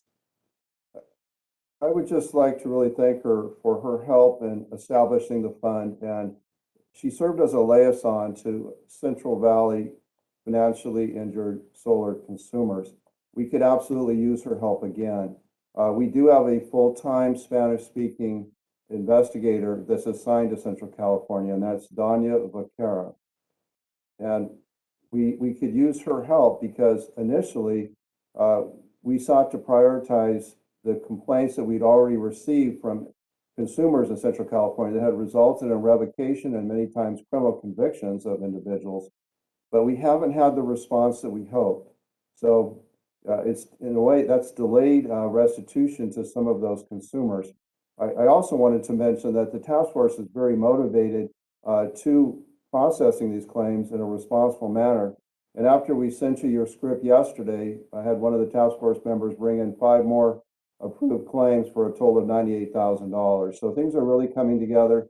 We'll absolutely reach out to Lourdes to see what ideas she has to help some of the Central California consumers complete the claim form and work with us to establish their financial injury. Thank you. Thanks, David.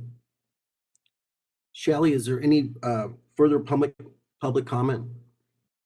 Not seeing any other requests at this time. Thank you. Finally, agenda item F5 is an information item about the possible creation of yet another CSLB restitution fund. The CSLB staff was recently contacted by the Clean Energy Justice Organization, which is a group of legal firms which assist homeowners struggling with loans issued through the Property Assessed Clean Energy Program, or PACE. Clean Energy Justice is suggesting that a restitution program similar to the existing Csrp could be created within the CSLB to assist victims who are financially harmed through PACE funding agreements. Registrar Dave Vogt and Legislative Chief Mike Chemensky have met with officials of both Clean Energy Justice and the California Department of Financial Protection and Innovation and have raised jurisdictional and technical concerns regarding the proposal. Of course, the board will be kept appraised of any significant developments. David, do you have an update to share with us? Yeah, I just wanted to let everyone know that there was a meeting scheduled for today in the governor's office to discuss the potential PACE recovery fund of $20 million. And we're fortunate that that meeting was continued so that Mike Jimnensky and I can attend. As far as background, a lot of the solar claims we're processing have PACE funding, and where PACE funding caused harm in some cases is because the contractor was paid directly by the PACE administrator. And in some situations, the contractor hasn't performed the work, yet they've been paid. And then we have consumers that have multiple PACE loans on their house. Unfortunately, they believe that it would be paid through their existing property tax payments, and there would not be an increase in their property tax, of which there is an increase in your property tax if you have a PACE loan. So when we're processing these claims, we're able to approve payment up to $40,000 with the existing program. However, that only relates to laws that we would currently enforce as part of our investigative process. That means if you abandon the job, well, what would it take to complete that project? If you got paid, didn't perform any work, what did the contractor receive? The fund can pay out up to $40,000 for that. And of course, the fund pays out if the system's not installed appropriately or it needs to be completed. But as far as the situations where we have consumers that may have PACE loans of over, an example being over $100,000 for a $30,000 system, they still incurred financial harm for which there's no recovery available to them. And that's why the PACE recovery fund is being considered. Just wanted that discussed today. There is a tie-in at the Contractors Board in that it's generally our licensees and our registered salespeople that are negotiating what they call the PACE property tax assessment. They don't call it a loan, they call it a tax property assessment. So we have a tie-in there. My thought is this, and I'd welcome board member feedback, is that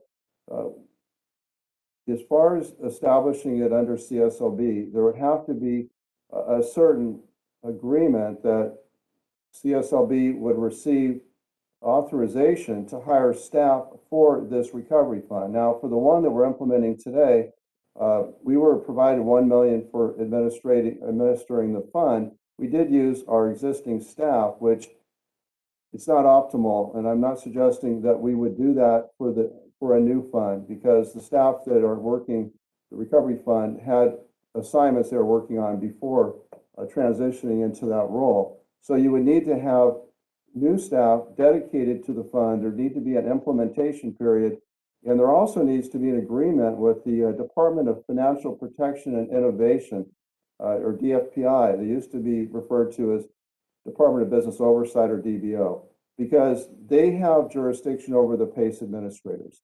I just wanted the board to be aware of this ongoing discussion, and we'll keep you informed as to what's happened, but we would also welcome any feedback if you have any concerns about the concept of CSLB administering this fund.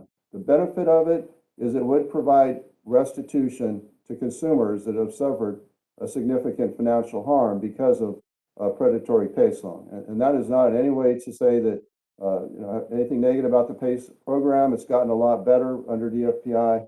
I think it does, it's beneficial overall. It's just there's these outlying cases that restitution would be helpful for consumers.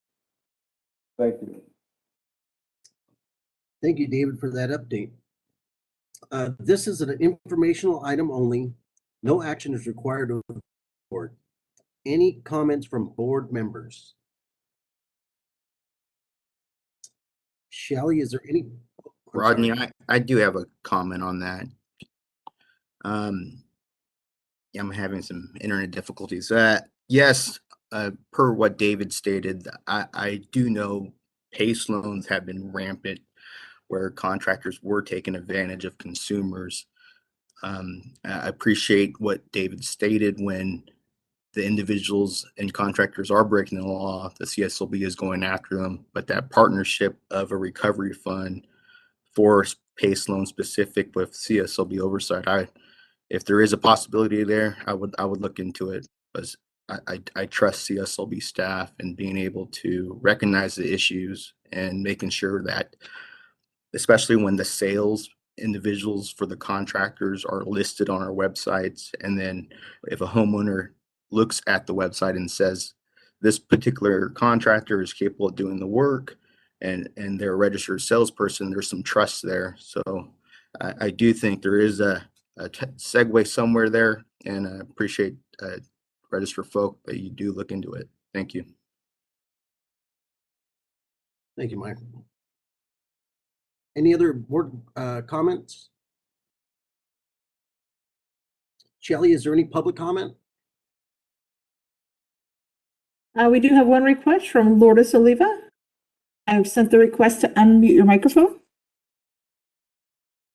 Thank you again to the esteemed board members of this very important agency for the state of California.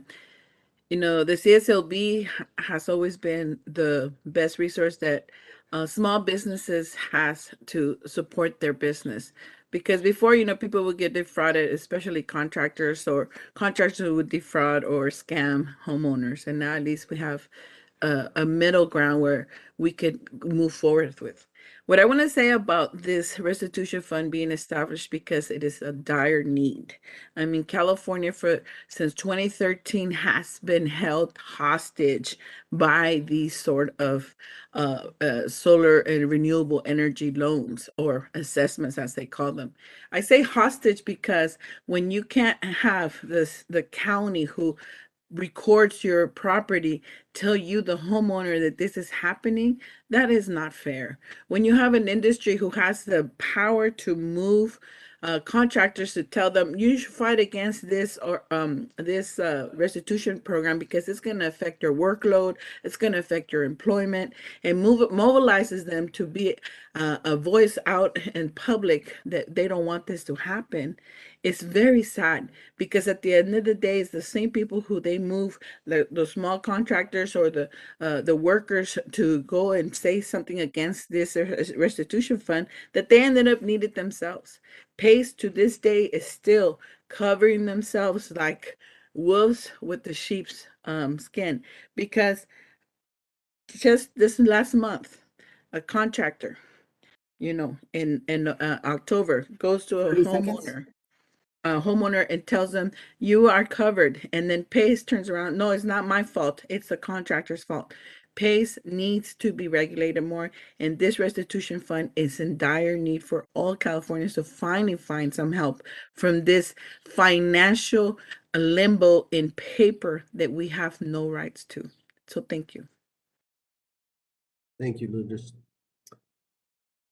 Okay, Shelley, is there any more public comment?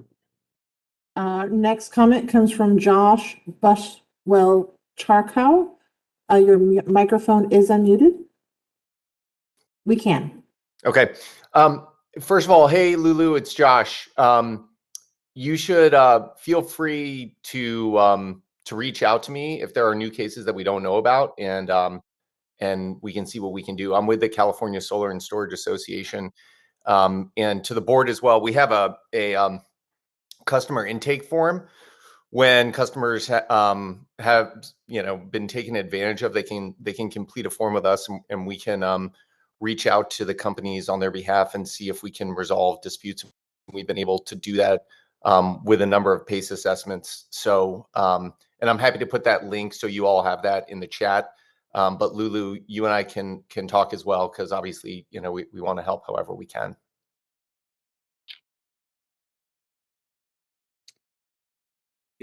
Thank you. Shelley, any other public comment? Not seeing any other requests at this time. Thank you. That concludes the Enforcement Committee's update. I do see that member Mark has his hand raised. Oh. Michael. I apologize. All right. Back to you, Susan. Thank you very much for the presentation. We're now moving on to the public affairs overview and update on page 197. I will turn it over to our public affairs chair, Michael Mark. Doesn't need his hand up. And after Michael's presentation about public affairs, we'll take a short break. So take it away, Michael. Thank you, Chair Granzilla. I will be speaking on item G1, first off, the Accomplishes and Activities Report. My name is Michael Mark, and I am the Chair of the Public Affairs Committee. The Public Affairs Committee is the communications arm of the CSLB, and its team works with the media, conducts consumer and stakeholder research, maintains a social media presence, creates publications and videos to educate both consumers and licensees, and broadcast the CSLB public meeting, just like what everyone's watching currently. For agenda item G1, I'd like to highlight some of the important work public affairs undertook in 2021, which is included in the 2021 accomplishments and activities report on page 45. That's that separate meeting book. On page 45 of note, last year, public affairs coordinated CSLB communications on the unprecedented wildfires in California.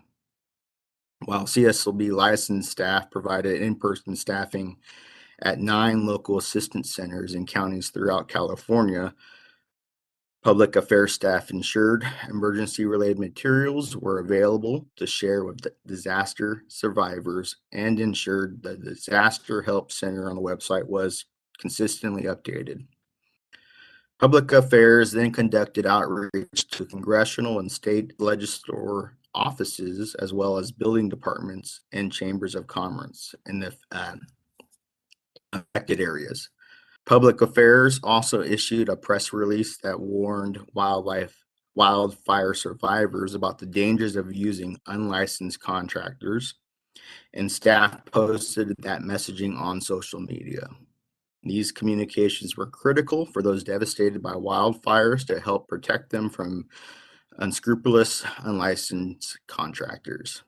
In 2021, public affairs staff also distributed 21 industrial bulletins, circulated 7 news releases, fielded 72 media inquiries and requests for interviews, broadcasted 20 live webcasts, organized and conducted 28 public outreach events, including the Senior Scam Stopper seminars. So of also publishing 12 hard copies, including meeting packets, reports, flyers, and the 2021 CSLB California Law and Reference Book. CSLB and the board appreciates the efforts of all the staff in the Public Affairs Division. Is there any comments from the board? Sounds like none. Shelley, is there any public comment? We do have a request for comment from Lourdes Oliva. I've sent the request to unmute your microphone. In regards to public affairs, I commend the CSLB for having a dynamic, interactive, updated website. You know, the information that this agency has for consumers, for California, is very helpful. But I do feel that we need to work more on public affairs as far as all of the internet platforms who are being abused by the industry to generate leads or to catch, I don't know what they call it, phishing, whatever, because it is very concerning. Because I've been working with the solar projects, and I believe in solar energy. I believe in renewable energy. I don't want to be taken advantage of. However, in my social media, because in social media, when you use a word, the algorithm will bring up anything that has to do with that towards you. So I've been getting so much contacts, direct DMs and posts on my walls to tell me I should get solar or I should this. And then when you look at those companies, when I go in and look at those companies and they're not on the CSLB website, but yet they're like from Nevada, they're from Utah, they are taking advantage of that platform. And I don't know if this board is creating some sort of a strategy or language to address how the public is being addressed through abusive and one of the persons 30 that seconds. on internet says be a wolf for solar. Be a wolf for solar. Can you imagine that? That's a sales pitch to get salespeople to get people to have their contractors hire them. That's very interesting. So I just want to say that. Thank you. Thank you for your comment. And as we already have your information, but I will let you know that the SWIFT team and enforcement, they do work actively on those type of social media posts, and maybe at a future meeting they could be discussed a little bit future. Shelley, is there any other public comment? No further requests at this time. Okay, thank you. So I will move on to G2, the Public Affairs Program Update. So next on the agenda is the Public Affairs Update, which begins on page 203 of the meeting packet. On page 205, there's information about the public affairs staff prioritizing the creation of Spanish versions of the videos and collaborating with licensed staff to produce a live interactive online workshop each month. For those interested in getting a contractor state license, the workshop is called Get Licensed to Build. In December 2021, Cslb has been holding monthly online Get Licensed to Build workshops in Spanish with Spanish-speaking staff answering questions in real time. Videos of the workshop are then posted on the Cslb website for future viewing. My computer froze. And of that Get Licensed to Build, there is actually a new sticker and promo item was created, as well as there was some videos with our chair in there. So in page 208 of the meeting packet outlines our social media highlights. These include social media posts promoting women in construction and ongoing posts promoting the work of Cslb's state investigation fraud team, better known as SWIFT, and when needed, disaster-related posts. These types of posts and sting-related posts are typically the most popular on social media and get the most interaction from the public. We invite you to follow Cslb on Facebook, Twitter, Instagram, YouTube, LinkedIn, and Flickr. You can find the links on the Cslb website. For stakeholder communications, public affairs staff have issued a number of industrial bulletins. Most recently in January, the topics were on new contracting laws and the 2022 law book. Media relations is another important responsibility of public affairs, as seen on page 213 of your board packet. Besides responding to numerous media inquiries, staff also distributes press releases on enforcement stings and sweeps, along with press releases encouraging wildlife survivors to hire only licensed contractors.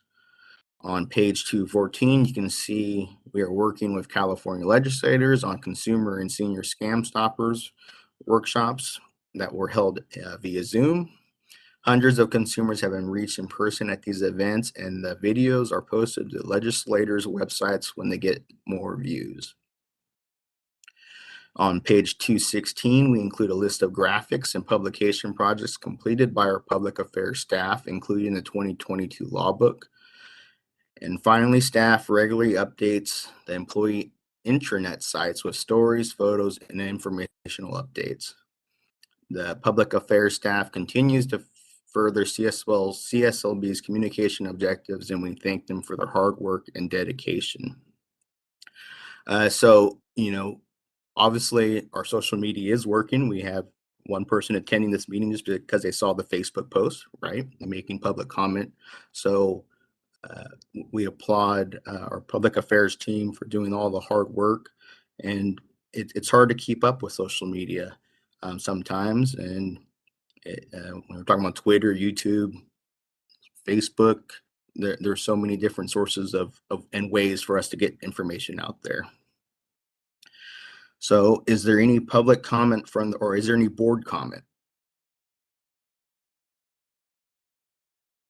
Hearing none. Shelley, is there any public comment for item? We do have a request from Lourdes Oliva. I've sent the request to unmute your microphone. Thank you so much again. I know I'm going to bore you all, but because of the solar project, I was able to really get to know this agency. And I'm excited to see the efforts being put forth for all of the Spanish language outreach. Because of COVID and because of everything that happened during this pandemic, a lot of people were displaced from their original employers. And a lot of contractors were able to find also a way to become entrepreneurs. And in Spanish language is very important because a lot of them might not know that this organization is there to assist them to be a better contractor and to be protected too by the laws and regulations that we have through the CSLB. So thank you so much for that, because we have so much wonderful contractors who are now coming out of working for a big contractor now themselves. I'm also on the board for the Low Income Oversight Board and on the ESA, contractors who help, get our houses weatherized and get equipment so that they can save energy. A lot of them need to go to certain training to be a contractor for ESA. So I think it's exciting that we reach out to more of the Spanish language community, because they are what makes this great state move our renewable products, save energy, and also help us be more climate conscious. Thank you for that. Thank you. Shelley, is there any other public comment? Not seeing any other requests at this time. Okay, since this is an informational item, no other action is required from the board. And at this time, Joy Emard, our public affairs manager, is joining us. Did you have any additional comments that you would like to state? I don't. Joy? I am very proud of our staff for the additional Spanish outreach that we're providing, and the Spanish language translations that we're doing. And it's nice to get notice from the public that we are really trying to do outreach in Spanish language. Okay, is there any board questions for Joya on public affairs? Hearing none. I do have some news and recognition. I do want to recognize Joya. This will be her last meeting with us and our board. She has accepted a promotion in the office of the governor. So big congrats to her, and me personally as the chair of this particular committee. Joya, you've been wonderful in helping me better understand everything that's related to public relations at the CSLB. So I do appreciate you, and thank you. And hearing that, I think there's no other board comment. Is there any other public comment, Shelley? Not seeing any requests. Hearing none. Stand by. We do have one from Josh Buswell Charcow, and I've sent the request to unmute your microphone. Yeah, I wasn't sure. I just sent a message to public affairs. We have one of our members who has been trying to call in, and the access code on the agenda is not working. I tried it earlier myself, and it isn't working. Could someone send me an access code that does work? Or I other will, for the I will phone? send you the WebEx connection information in the chat. Okay, is there a way to call in There is. I'll give you that information as well. Okay, great, thank you. All right, well, thank you and Chair Granzilla. That concludes the Public Affairs Program update.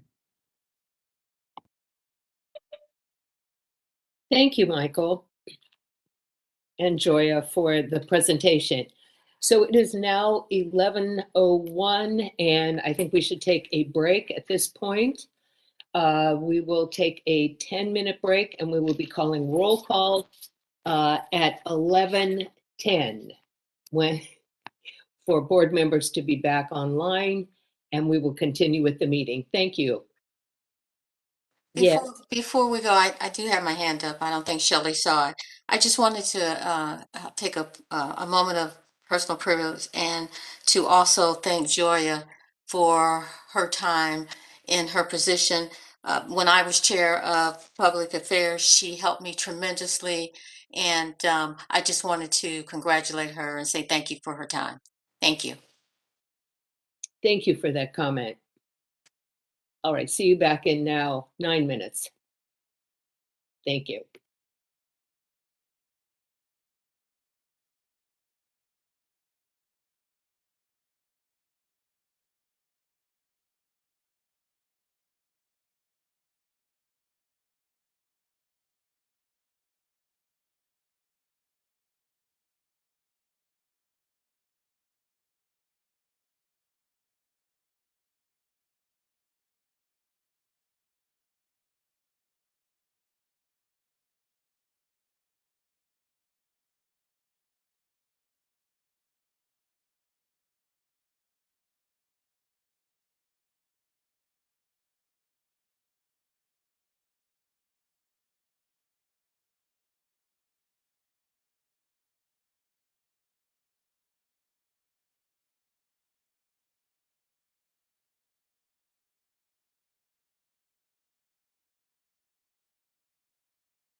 So Shelley, are you back?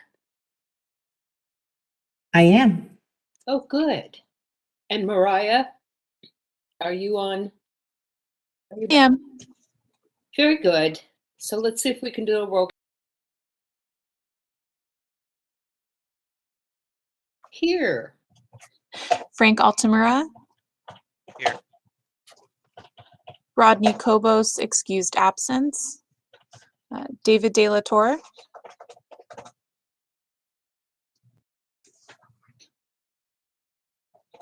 Here. Miguel Galarza. Here. Don Geritano. Here. Alan Guy. Diana Love. Here. Michael Mark.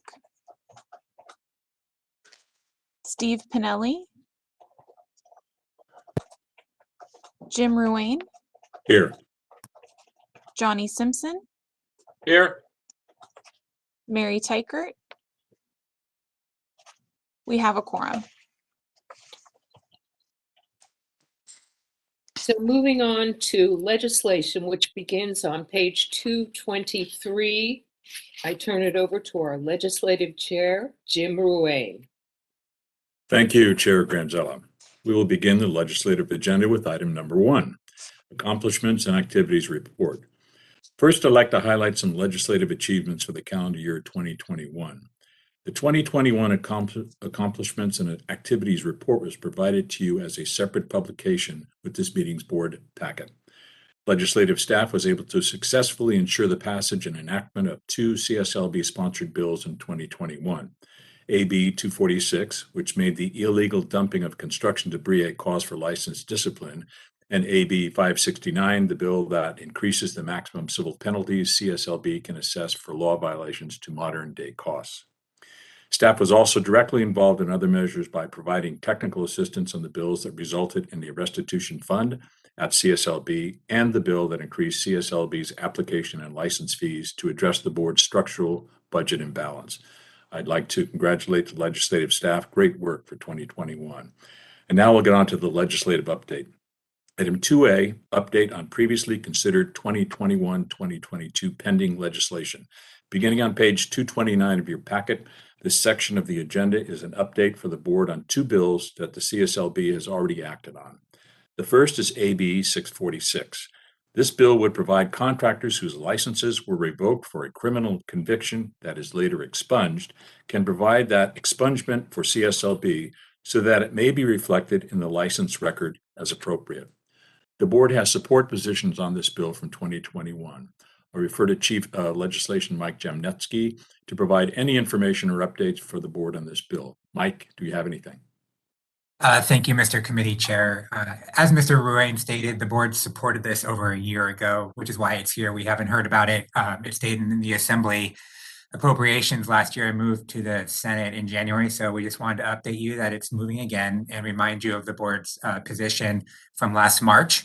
At the time the board supported it, there was a fee to charge the licensee for this expungement service of $50. That has now dropped to $25. So we just wanted to update you to the minor change and tell you that board staff intend to continue to communicate the board's support position unless there's any concerns about that. Mr. Committee Chair, that is the update. Great. Thank you, Mike. This is a status update only. No further action is required from the board at this time. But before we move on, do board members have any comments on this item? Seeing none. Shelley, anything from the public? Not seeing any requests for this item. All right, thank you. Our next item on page 231 is an update on Senate Bill 216.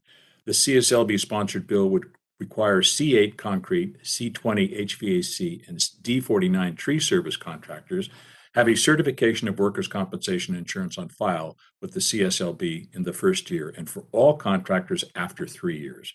The board has a support position on this bill. Chief, do you have any updates for us on this?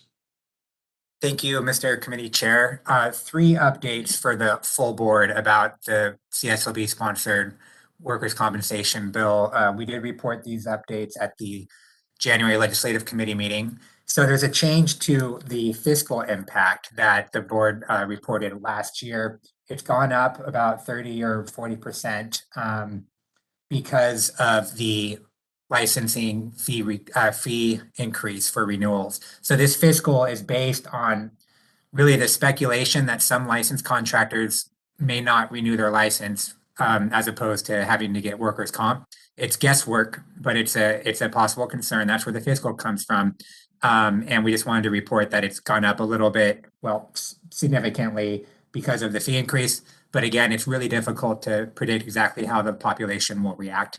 The second update for the board is to the possible amendments to this bill that are described in the packet. Industry requested an amendment to the bill that would make it clear that a joint venture licensed by CSLB can still obtain the workers' comp exemption. The idea being that the two licensed entities that form the joint venture, routinely one of those licensees has workers' comp for the employees. So it would exempt the joint venture in those scenarios, but the bill will still provide that if the joint venture decides to be the employer, they will still have to get workers' comp. There's other technical amendments that I can answer any questions about. And those amendments are not in print, but they've been submitted. And finally, this Senate bill will not likely be heard in the Assembly until it gets a little bit closer to summer. That is the update on the board-sponsored workers' compensation bill. Thank you, Mr. Committee Chair. All right, thanks, Mike. Status update only. Once again, no further action is required from the board at this time. But do we have any comments from board members or questions? Okay, seeing none. Anything from the public, Shelley? Nothing from the public on this item. Thank you. Our next item, 2B, review, discussion, and possible action on 2021-2022 pending legislation.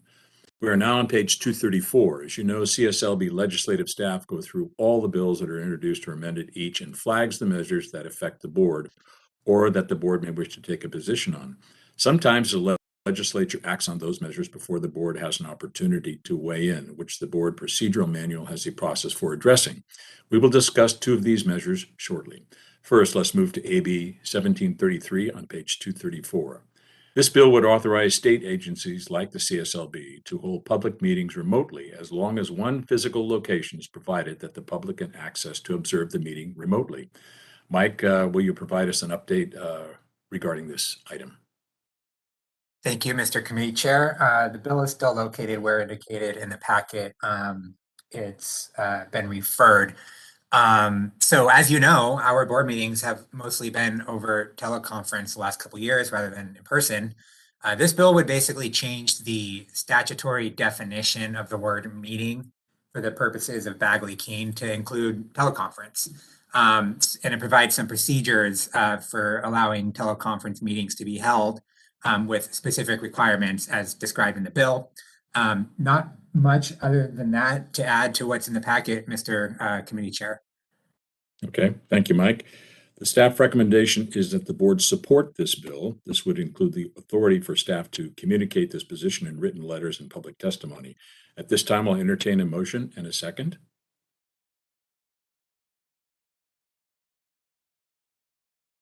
Mark. Second. Dave. Did you get that, Chair? Michael Marks and I believe it was John Giartano. Was it Don or Dave? Dave Delator, were you the second? Sure. I think Mr. De La Torre might have been first. Okay. Yes. It's a race to the finish, I suppose. Really? Okay. You have that, okay. And Dave De La Torre second. Thank you. Good. Anything on the question for the board? Any board comment on this? Okay, Shelley, any public comment? Any requests for this item? Okay, Mariah, will you please call the roll?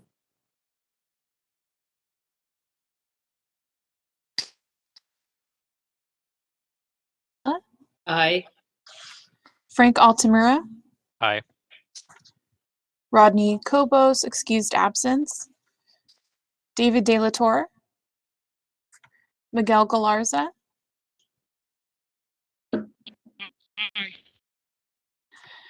John D'Aretano, Alan Guy, Aye. Diana Love, Aye. Michael Mark, Steve Pinelli, Aye. Jim Ruane, Aye. Johnny Simpson, Mary Teichert. Aye. Motion passes. Thank you. Next is the AB 1747 on page 236. The CSLB sponsored bill increases the administrative fines for a licensed contractor's failure to comply with building permit requirements as well as other health and safety requirements. As the board packet indicates, staff worked with the board chair and I to submit a support letter to the legislature. Mike, please provide us an update on this. You to Mr. Committee Chair and Ms. Board Chair for helping staff get the support letter out in time for the Policy Committee hearing yesterday.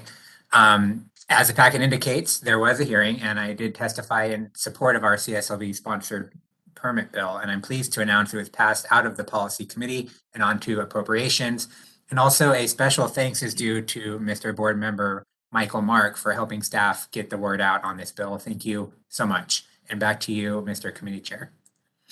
Thank you, Mike. This item, once again, is an update only. No action is required of the board. The board have any comments or questions? Seeing none. Any public comment, Shelley? Not seeing any for this item at this time. Okay, we'll get right on to our next item, AB 1874 on page 238. This bill would allow an unlicensed contractor to advertise to perform construction work if the value of the labor for the project is less than $500 without considering the cost of materials and other items. The staff recommendation on page 239 is to oppose this bill. There is also some additional history on page 239 about two similar bills the board has voted on in the past. Mike, can you explain? Thank you, Mr. Committee Chair. This bill was heard in Policy Committee yesterday as well, and it actually failed passage. There was not a request for reconsideration made on site, so this usually means the bill is dead. However, to be safe, from a staff perspective, I don't think it would hurt if the board took a position either way on this matter, just so that it's in the record, just in case something happens with this bill, which I think is probably remote. If the board does take a position today, I would just mention that staff probably would not send a letter because it's not moving. So the position probably wouldn't be communicated, but it's just a matter of whether the board wants to take a position on this. With that, I will turn it back to Mr. Committee Chair or answer any questions. All right, thank you. As I mentioned, the staff recommendation is that the board oppose this bill. This would include the authority for staff to communicate this position in written letters and public testimony. Of course, you have Mike's comment on that already. At this time, we'll entertain a motion and a second. Michael Mark, make the motion to go with staff recommendation. Okay, Michael and Mary, is there any board comment on this? Shelley, anything from the public? Not seeing any requests at this time. Okay, Mariah, will you please call the roll? Susan Granzella, Aye. Frank Altamura, Rodney Kobos, excused absence, David De La Torre, Miguel Galarza,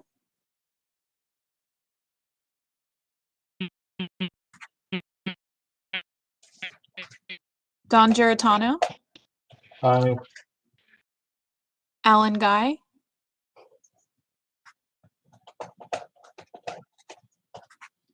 Diana Love, Aye. Michael Mark, Aye. Steve Pinelli, Jim Ruane, Aye. Johnny Simpson, Aye. Mary Teichert. Motion passes. Thank you, Mariah. Next is AB 2105 on page 240. This bill requires CSLB to grant a 50% fee reduction for an initial license to an applicant who has served as an active duty member of the Armed Forces or California National Guard and was honorably discharged. This bill is consistent with CSLB's continued practice of assisting past and present military personnel and their spouses or domestic partners with application and licensing documentation. As the board packet indicates, this bill had its first hearing before the board could review the bill, so staff worked with the board chair and I to submit a support letter to the legislature. Mike, please provide an update. Thank you, Mr. Committee Chair. And first, thank you to you as well as our board chair for helping staff get this support letter out in time for the hearing. The bill is otherwise basically as described, but obviously there's a fiscal impact that is important for the board to be aware of. It's less than $100,000 in revenue per year based on the number of requests we would get for this. But as you know, our fees were increased recently, so that certainly helps. CSLB can report that the bill passed policy committee yesterday on consent, actually, and is on its way to appropriations. Back to you, Mr. Committee Chair. Thank you, Mike. This, once again, is an update only. No action is required of the board. Any comments from board members? Seeing none. Anything from the public, Shelley? Anything at this time? Thank you. Our next item is AB 2374 on page 242. This bill increases various criminal penalties for illegal dumping, including authorizing a criminal court to require a person convicted of illegal dumping to surrender a license issued by CSLB for the duration of the term of probation. Mike will provide us a review of this bill and explain the staff recommendation. Thank you, Mr. Committee Chair. As you heard at the top of the agenda during the accomplishments and activities update, and as you probably recall, for those of you on the board at the time, CSLB did sponsor a bill last year that made illegal dumping of construction debris a cause for disciplinary action. So this bill would actually change the penal code section, the criminal section for illegal dumping, so it's not a CSLB law. However, the bill currently mentions CSLB as well as any other BCA board, anyone who has a professional or business license that is caught dumping under that penal code section. It gives the court, the criminal court, some discretion on dealing with that professional's license. So staff recommendation is support merely because the bill aligns with the CSLB sponsored illegal dumping bill to the extent it is contractors that are doing this dumping. Thank you, Mr. Committee Chair. Thank you, Mike. As Mike said, the staff recommendation is the board support this bill. We would include the authority for staff to communicate this position in written letters and public testimony. At this time, is there a motion and a second? So moved. That was Susan moved, and who was the second? Diana Love. Diana Love. Okay, Susan and Diana. Any board comment on this? Anything from the public, Shelley?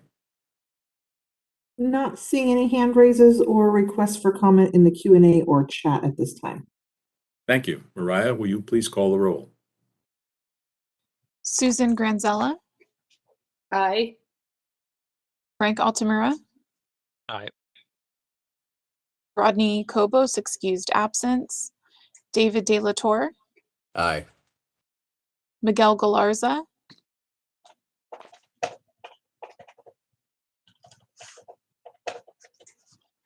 Don Giarratano, Aye. Alan Guy, Diana Love, Aye. Michael Mark, Aye. Steve Pinelli, Jim Ruane, Aye. Johnny Simpson, Mary Tykert. Aye. Motion passes. Thank you, Mariah. Next is AB 2894 on page 243. This bill requires a licensed contractor, if they have workers' compensation insurance, to inform CSLB of their workers' compensation classification code and requires CSLB to post that information on its website. Mike, a little information on this, please. Chair. So right now, as you all know, licensees have to report certain information to the board to be publicly displayed, whether they have comp, whether it's current, the fact that they have a bond on file, and maintain the status of those documents in addition to, of course, a number of different other licensing information that is committed display to the public. So this bill would include in that information that a licensee has to report to CSLB a workers' compensation classification code. That code is not something that CSLB regulates. So I'm going to describe what is in the author's fact sheet for the bill for any board members that may not be aware of this workers' compensation code. It is used by contractors to obtain workers' compensation coverage and by insurance companies to provide that coverage. And it's based on the type of work performed by the contractor. So there's a rate associated or a cost associated with that code, and it varies obviously by the type of work the contractor performs. According to the fact sheet, the concern that led to this bill is that some contractors misclassify those employees to receive lower rates, which results in, of course, obtaining improper coverage, workers' comp coverage for the employees, and also results in an unfair advantage to cheaters. That is what is in the fact sheet. As far as CSLB goes, according to staff's reading of the bill would simply require CSLB to publicly report that code, as we do so much other information, as reported by the licensee. So this bill is up for hearing in Policy Committee next week. And thank you, Mr. Committee Chair. Thank you, Mike. Staff has not made a recommendation on this bill, as Mike said, which amounts to a watch or neutral or no position. As a result, this is an update only and no action is required of the board unless a board member makes a motion. Anything from the board? Chair Ruane, this is Michael Mark. I do have a question on this specific bill. See if I can get my video working. Maybe Chief, you could help me. Is this information already, does CSLB already keep this information? No, currently what's required as a condition of a contractor's license with regard to employees is you file a workers' compensation certificate, like a certificate of workers' comp, if you claim to have employees, or an exemption from the workers' comp laws if you claim to have no employees. So what's on the standard certificate of workers' compensation insurance is the date of coverage, when it's going to elapse or expire, and dates, and the insurer and the broker. It's just standard form that is used in the industry. There is not a box on that form for this classification code. So CSLB would either rework that form or it's, the way it intakes information to include this classification code, or we'd find another way for licensees to report it if this bill were successful. Is there any benefit for a public user, let's say a contractor is unscrupulous and something happens on their property and the contractor is not paying the proper workman's comp rate? That way it'd be public information so the consumer knows that the proper workers' comp is utilized by that contractor working on their house. Would that be beneficial to the public for this? I think I wouldn't want to speak for the sponsors, but the fact sheet definitely indicates that reporting this classification code to the public in the same way that other contractor license information is reported would be beneficial for the reason I think you stated.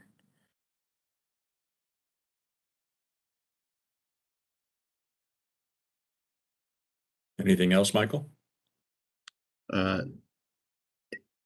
That answers my question. Maybe you can clarify why there was a neutral position then, if there was a benefit to the public.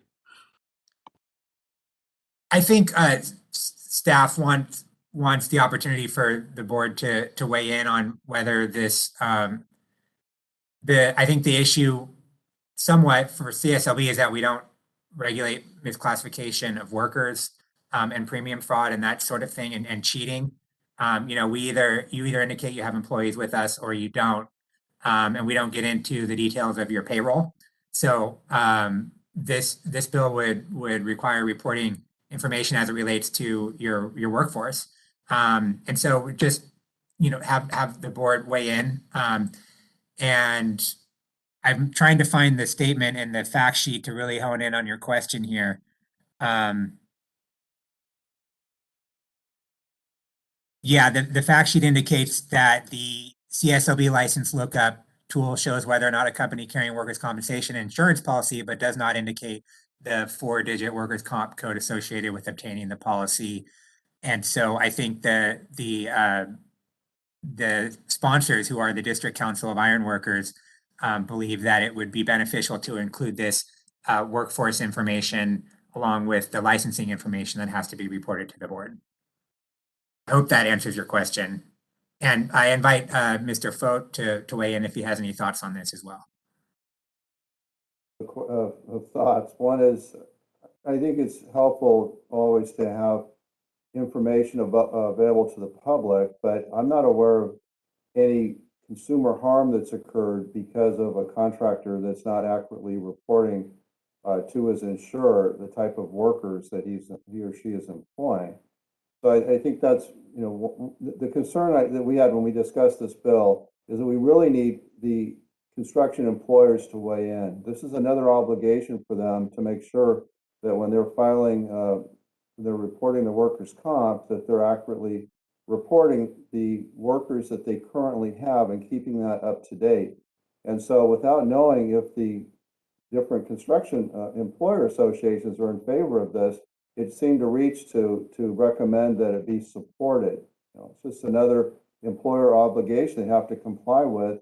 And I was also a little bit concerned what would happen if somebody obtains a policy and for the purposes of initially obtaining workers' comp, reports that they have only clerical work, but subsequently they hire staff to go out in the field.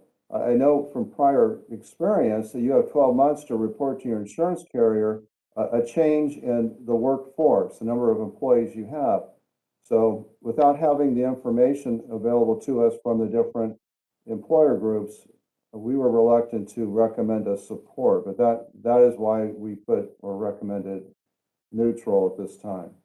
Thank you. I would also state on top of that, that as we read the bill, it doesn't require anything further of CSLB than to report the information. And so as the board is probably aware, when the licensees report information to us about their workers' comp and policy details and all of that, the licensing staff processes that document for the benefit of the public, but there's no investigation of the licensee's workforce or the details of their employment unless there's a consumer complaint or something like that. So that's to say that this classification code, we would accept it and display it, but there wouldn't be a processing to investigate the accuracy of it from the CSLB's standpoint.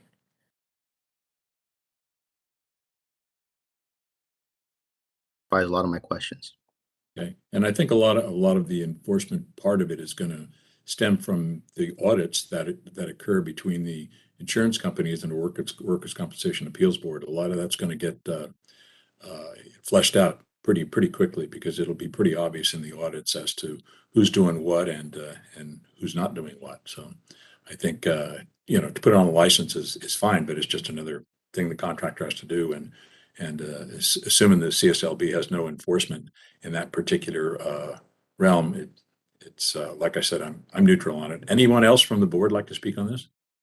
Have a question?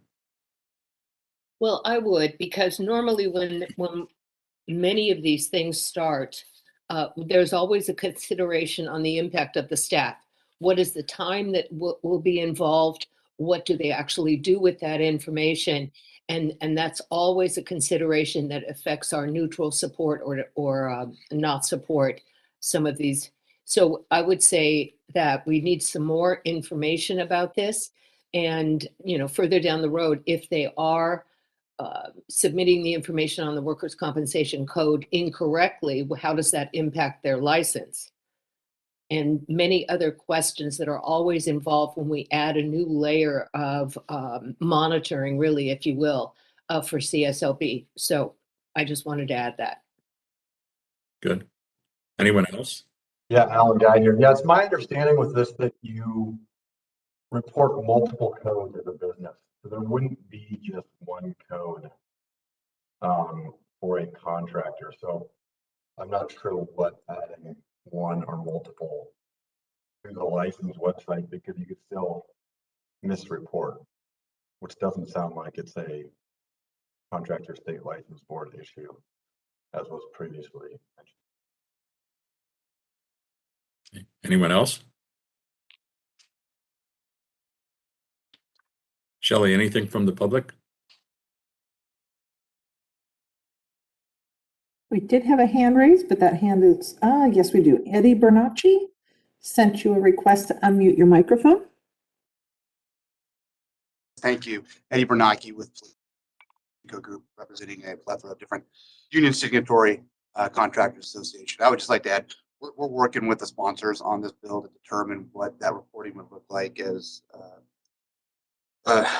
board member Guy pointed out, are we looking at each employee that we hire out in the field to the board, or are we talking about what classifications we report our insurance carrier in a broad fashion? So I think to Registrar folks' point, we want to continue to look at this bill, and we probably would come back to the board with some more information as we get further clarification from the sponsors on it.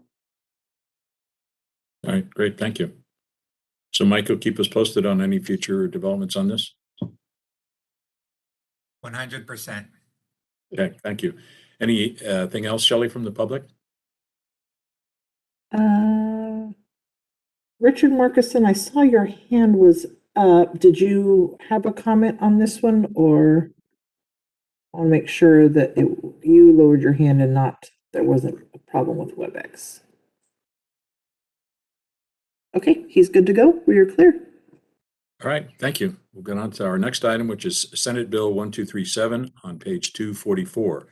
This bill provides that the Department of Consumer Affairs agencies, which would include the Cslb, waive the renewal fees of a licensee or registrant who is stationed outside of California and is called to active duty as a member of the Armed Forces or California National Guard. This bill is consistent with CSLB's continued practice of assisting past and present military personnel and their spouses or domestic partners with application and licensure documentation. The staff recommendation is support. Mike, how about an update? Thank you, Mr. Committee Chair. Not much to add on this other than what's in the packet. Other than just to mention, the packet lays out the different options that are available for licensing boards to assist the military and family population with their licensing documents. And we just want to point out for the board here, there's already an existing law, a requirement to waive renewal fees for licensees called to active duty. And for your information, CSLB has received very few of these in recent years. With all of that said, like Mr. Chair stated, it's consistent with our current process. So that is why there's a recommendation. And thank you. Back to you, Mr. Committee Chair. All right, thank you, Mike. The staff recommendation is that the board support this bill, and this would include the authority for staff to communicate this position in written letters and public testimony.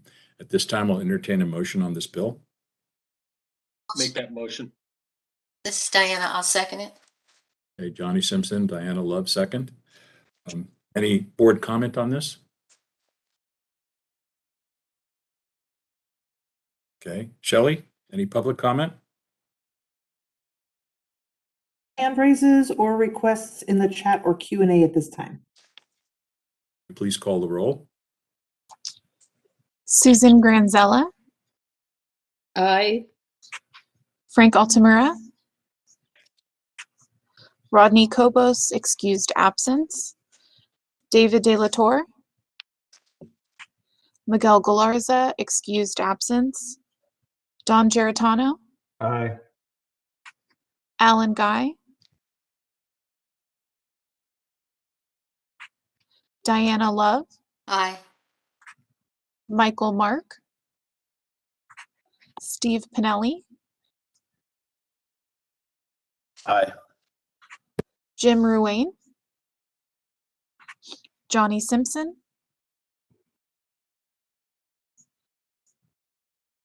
Aye. Mary Tykert. Motion passes. All right, thank you, Mariah. Next is Senate Bill 1443 on page 245.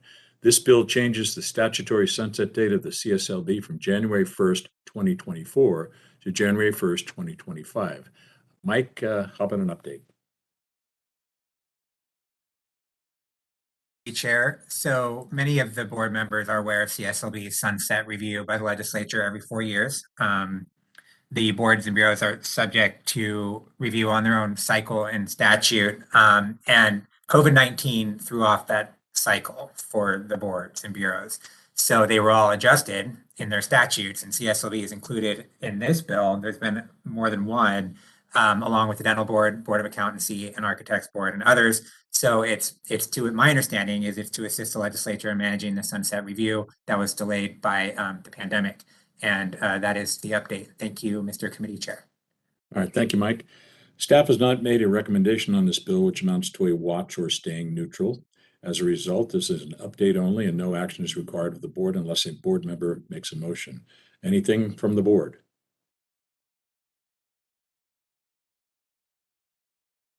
Okay, seeing nothing. Shelley, any public comment? Nothing at this time. All right, thank you. That completes the update on 2021-2022 legislation. Now let's proceed to the CSLB regulatory matters. Item 3, regulations. We are now on page 247 of the packet. For the record, the page numbers that I reference from now on are on the online version of the board packet and not to the first printing of the hard copy packet. The page numbers in the hard copy will be off by a few pages because the first printing of the hard copy did not include the first 2 regulatory items on the agenda. You will note that there are 3 items to be discussed in this part of the packet. The first is CSLB's Code of Regulations, Section 823. The second is CSLB's Code of Regulations, Section 858.2. And the third is Battery Energy Storage Systems. The first regulations item to discuss is on page 249. The item is review, discussion, and possible action by the board to initiate the rulemaking process to make non-substantive Rule 100 changes to Title 16, California Code of Regulations, Section 823. In this item, staff recommends board authority to engage the rulemaking process to make a non-substantive change to one of its regulations, California Code of Regulations, Section 823. This section provides definitions of the words bona fide employee and direct supervision and control for the purposes of responsible managing employees and qualifiers of contractor licenses. The change is necessary because a recent legislative bill, AB 830, passed in 2021, provided new and/or different definitions for these words. The new statutory definitions preempt the regulation, making Section 823 no longer valid. As a result, staff is requesting to repeal the regulation that provides these definitions to clean up the CSLB regulations. The language showing the entire strikeout of this section can be found on page 250 of the online packet. Mike, do you have anything to add? Nothing substantive. I just want to your update, I just want to make a brief note about the rulemaking process. There are basically 3 ways to do regulations. It's the regular rulemaking process, the emergency rulemaking process, and then a technical non-substantive rulemaking. And it's that one that we're talking about right now. With that said, I just want to summarize the lengthy staff recommendation on page 250.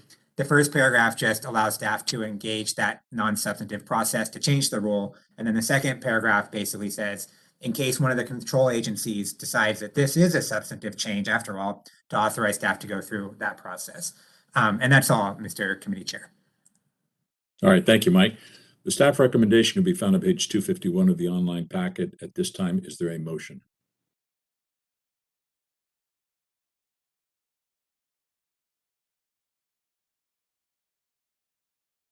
Anyone?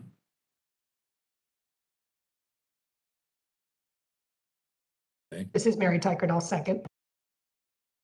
Moved by Susan, seconded by Mary. Any board comment on this item? Seeing none. Any public comment, Shelley? Hand raises nor requests in the chat or Q&A at this time. All right, thanks. Mariah, will you please once again call the roll? Susan Granzella, Aye. Frank Altamura. Rodney Kobos, approved absence. David De La Torre. Aye. Miguel Galarza, approved absence. Don Geritano. Alan Guy. Aye. Diana Love. Michael Mark. Aye. Steve Pinelli. Jim Ruane. Aye. Johnny Simpson. Mary Tykert. Aye. Motion passes. The second regulations item to discuss is on page 252.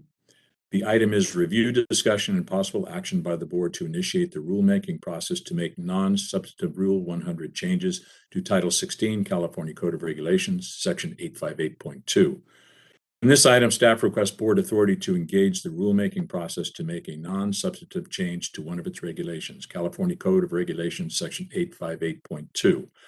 This section is CSLB's application for licensees who wish to have a blanket bond on file with the CSLB. The section sets forth requirements for the license that the licensee must meet for CSLB to approve the blanket bond. For brief background, a contractor who files with the CSLB what is sometimes called a blanket bond is not required to follow the down payment restrictions on home improvement contracts and may request the full amount of the contract up front. The blanket bond guarantees that they will cover full performance of every contract. The language changes staff is recommending to this form is to a revision date on the form, changing 2011 to 2021, and some grammatical changes which can be found on page 254. Mike, anything to add on this? Just the exact same summary I provided in the last agenda item. The first paragraph of the recommendation is authority to do the non-substantive change, and the second paragraph is in case it becomes substantive. Thank you. All right, thank you. Staff recommendation is on page 253, and at this time I'll entertain a motion and a second. Motion. Second, Michael Mark. Johnny Simpson and then Michael Mark. Thank you. Any board comment on this? Anything from the public? Yes, we have a request for comment from Lourdes Oliva. I've sent the request to unmute your microphone. Just a clarifying question. So this language will include now the solar industry for these revisions, right? The regulations that we're discussing right now, Lourdes, do not mention the solar industry. They apply generally to all licensees.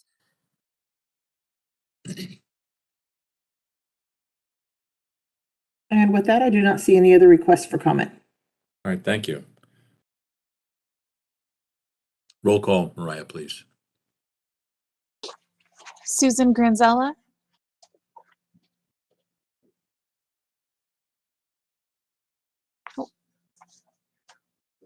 Sorry. Aye. Frank Altamira. Rodney Kobos, approved absence. David De La Torre. Miguel Galarza, approved absence. Don Geritano. Aye. Alan Guy. Diana Love. Aye. Michael Mark. Aye. Steve Pinelli. Aye. Jim Ruane. Aye. Johnny Simpson. Mary Tykert. Aye. Motion passes. Thank you, Mariah. And this brings us to agenda item C3, Battery Energy Storage Systems, which I will be referring to as BESS. Before we start, I just want to say a special thanks to Susan Granzella, our chair, and Mary Tykert, our vice chair, for all of the efforts they put in to get us to where we are today. I know they had a number of rather lengthy meetings with the people that are involved. So thank you very much. We are now on page 257 of your hard copy packet. Before we begin discussion on this item, I'd like to provide a summary on the board's actions to date on this topic. In 2018, the board began looking at the proper classifications to install BESS. Since 2018, several public meetings have been held, and the board directed staff to prepare a report. In March 2019, the board reviewed the CSLB staff report on energy storage systems and directed staff to begin to develop regulations to present to the board that would prohibit or restrict certain classifications from performing the installation of BESS. The board further directed that this matter be assigned to the Legislative Committee. On August 6, 2019, the Legislative Committee held a meeting and invited 3 industry experts to present on the appropriate classifications to install BESS. Several hours of testimony was heard. On November 7, 2019, the Legislative Committee met again and recommended that the board consider retaining an outside consultant to further study the issue before pursuing regulatory rulemaking. At the December 12, 2019 board meeting, the board agreed with the Legislative Committee recommendation to hire an outside consultant, and staff work with DCA and the Department of General Services to select a qualified consultant to review and make a recommendation regarding the appropriate classifications to install BESS. In December 2020, CSLB entered into contract with UC Berkeley to serve as the consultant. At the July 27, 2021 board meeting, the UC Berkeley consultants presented their completed study to the board. The consultants stated that their conclusion that precluding C46 solar contractors from installing BESS would have significant safety benefits, minimal adverse economic impacts, and benefit the workforce. At that meeting, the board moved and voted to rescind all prior staff determinations that a C46 solar contractor may install battery energy storage systems as incidental and supplemental work, and adopted UC Berkeley's recommendation to preclude the C46 solar contractor from installing BESS in any setting. On September 23, 2021, the California Solar and Storage Association, CalSSA, filed a petition for writ of mandate and complaint in the San Francisco Superior Court on the ground that CSLB did not comply with the Administrative Procedure Act, APA, when it moved to preclude the C46 from BESS installation without going through the formal rulemaking process. At the November 29, 2021 board meeting, staff presented draft regulatory rulemaking language to codify the board's July 27, 2021 motion into CSLB's administrative regulations, Title 16, Division 8 of the California Code of Regulations. A description of the development of this issue between the November 29, 2021 board meeting and today begins on page 258 of your online packet. As you may recall, the board did not vote to approve the November 29, 2021 draft language, which would have precluded the C46 solar contractor from installing BESS in all applications consistent with the UC Berkeley recommendation. Instead, staff was directed to develop alternative language that may be acceptable to the electrical and solar stakeholders, and was further directed to bring the November 29th language back to the board for consideration at its March meeting, if acceptable alternative language could not be developed. The solar classification regulation does not include battery energy storage systems. Therefore, CSLB must add battery energy storage system to the C46 classification if the C46 solar classification is to be authorized to install battery energy storage systems. The board packet explains the government code statutes that require state agency-made regulations to be consistent with existing law and informed by facts, studies, and evidence that demonstrate the need for the regulations. Consistent with these requirements, the board packet describes the existing laws and evidence available to the board on this topic, as well as 2 options for the board to consider before authorizing staff to commence the rulemaking process to add BESS to its regulations. Examples of the existing laws and evidence governing this topic are between pages 263 through 265 of the packet. The pages describe the board's authority to regulate specialty contractors and lay out different building standards codes established by the California Building Commission through their rulemaking process. Examples of such codes described in the packet provide that certain requirements apply when a BESS system or systems have ratings of 20 kilowatt hours or 50 kilowatt hours in groups or 600 kilowatt hours. I will briefly introduce each option before the board today. The first option is on page 267 of your packet. Staff presents for the board consideration the language initially provided on November 29, 2021, which would preclude C46 solar contractors from installing BESS in any setting. To be clear, this option is included in order to comply with the board's November 29, 2021 motion. However, this option is not staff's current recommendation, which is option 2. The second option is on page 270. Staff presents for board consideration an alternative option that would have the board direct staff to obtain an industry expert within 30 days and for the industry expert to prepare a report which will assist staff in developing draft regulatory text that reflects an appropriate kilowatt-hour threshold. The draft regulatory text will be referred to the Legislative Committee for their review in May. The Legislative Committee will consider the draft regulatory text and may make a recommendation to the full board for consideration and possible approval to commence the regulatory rulemaking process. Option 2, staff recommendation, is on page 270. With that, we will open it up to board comment. I would ask for any comments from the board.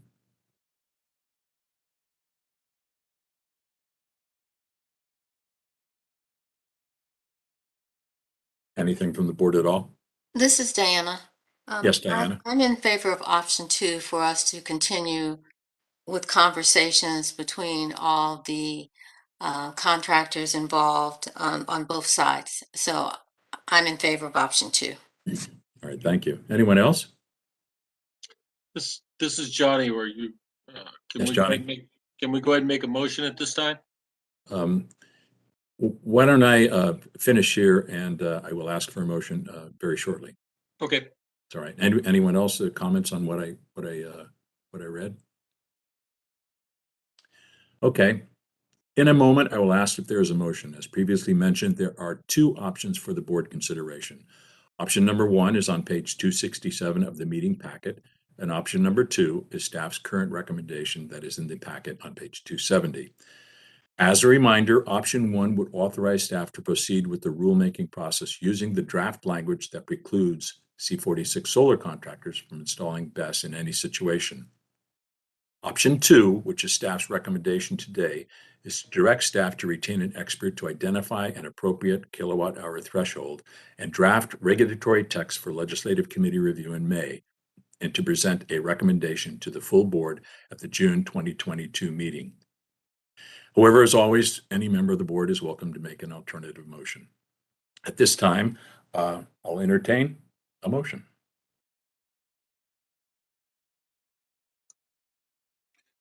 This is Johnny.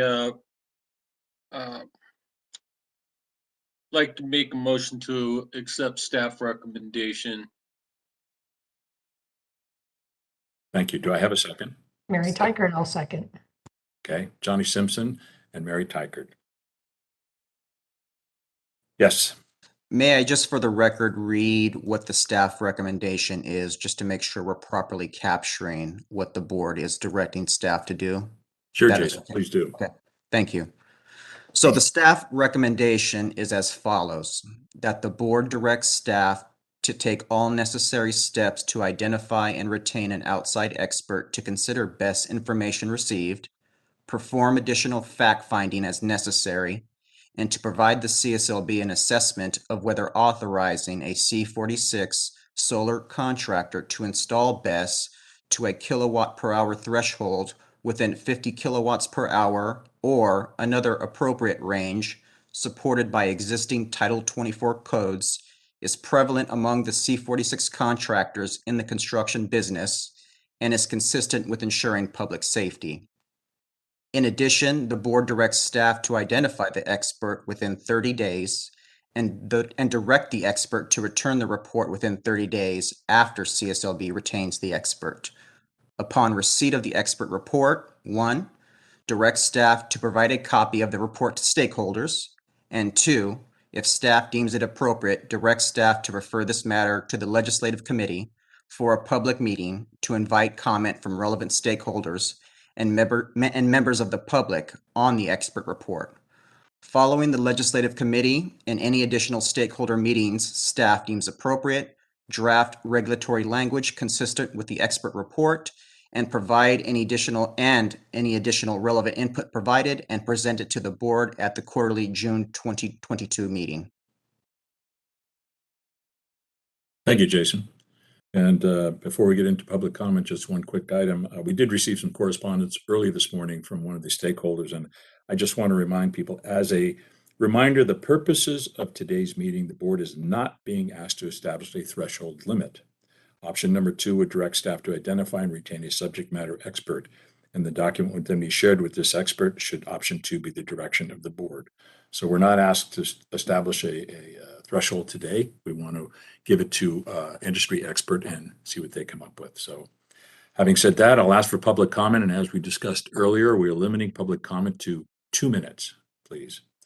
Committee Chair Ruin, I have a Yes. quick question on Michael. that. Sorry. Any other board comments, Michael? So make sure I'm hearing correctly. The expert will be hired within 30 days, and then a report will be back to the staff and to the board, and then it'll go to the stakeholders, and then the actual rulemaking and language will be at our next board meeting in June. My understanding. Jason, is that correct? That's my understanding, Mr. Chair. Thank you. Okay, thank you. All right. Anything else from the board? Okay, ask for public comment. And as I said earlier, we're limiting to 2 minutes, please. Shelley, would you please check for public comment? Yes, our first request comes from Suzanne Lita. Suzanne, I've sent the request to unmute your microphone.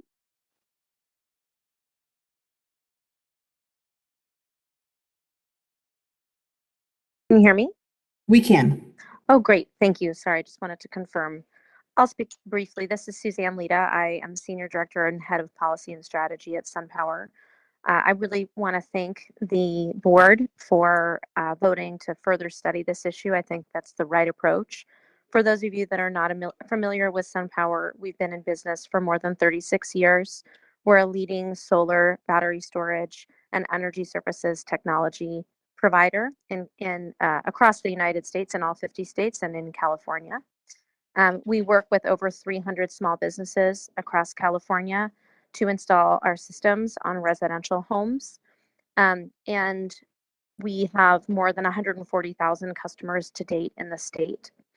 I just want to emphasize, moving forward as you study this issue further, the importance of recognizing that system sizes for battery storage are growing over time. So we started with a 13 kilowatt hour system, and just earlier this week, we announced a 26 kilowatt hour system and a 52 kilowatt hour system. And it's because our customers are seeking solutions that can really provide whole home battery backup. So I'd just like you to keep considering that with respect to the residential market as you study this issue further. And then the other challenge that we're facing is available workforce. That includes licensed staff of all kinds, but also electricians. There's just a lack of available workforce in general in California right now. It's a big challenge for our own direct employees as well as those small businesses we work with. So just please keep that in mind as well. Thank you so much.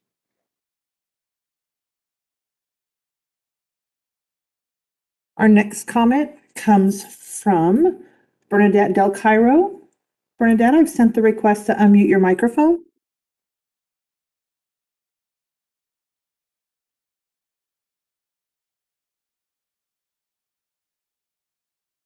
Rain and CSLB Chair Granzella, members of the board, thank you for the opportunity to speak. First of all, thank you for rejecting the outright prohibition on the C46 solar contractors from installing all energy storage systems. It's an unjustified, unnecessary, and incredibly damaging policy proposal to the solar industry and its workers. With regards to agenda item number 2, CalSA has offered to compromise proposals with a reasonable 1 megawatt hour and 600 kilowatt hour thresholds. To be clear, we stand firm behind the long track record of safe battery installations performed by C46 contractors. We've noted a number of times that our solar contractors have been installing energy storage safely for decades, and that neither CSLB or the UC Berkeley Labor Center have been able to identify a single incident. I want to note that the 50 kilowatt hour threshold, while it is not being established today, I appreciate that, but it is not consistent with established usage in the industry. It would harm our contractors and their workers and would impede state renewable energy goals. It's well established that C46 contractors install energy storage and grid-tied residential, off-grid residential and commercial systems. And our documents and letters submitted to you go through some factual data that I would ask that you take a look at. Given in closing, given that the CSLB has failed to identify any real as opposed to hypothetical safety issues with the work of C46 contractors, and given that in contrast, CSLB has been given ample data showing the C46 contractors are safely installing solar and energy storage systems, it would be irresponsible to upend licensing regulations now when hundreds of 30 contractors seconds. have relied on this classification. We look forward to working with the board to arrive at a reasonable level of flexibility for the contractor community. I want to end with we dispute the statement made earlier that energy storage is not included in the license. Just to be clear, the C46 license is already authorized by the CSLB to install solar and energy storage systems. So with that, I'll end it there, and thank you very much for working with us.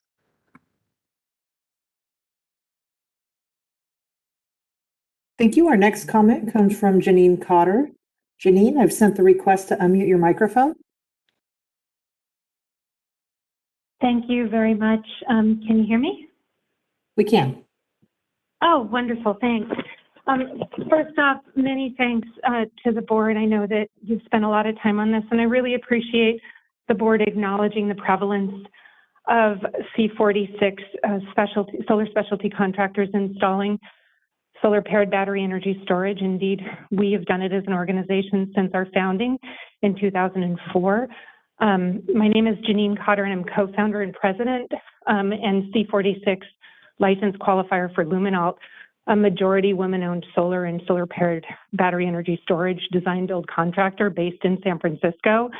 I've been on the Workforce Investment Board of San Francisco, and I was appointed to that because of our commitment to diversifying the folks that are doing the work, and so we have many individuals that have nearly a decade of experience coming through that pathway, and basically their day job is solar and solar paired battery energy storage.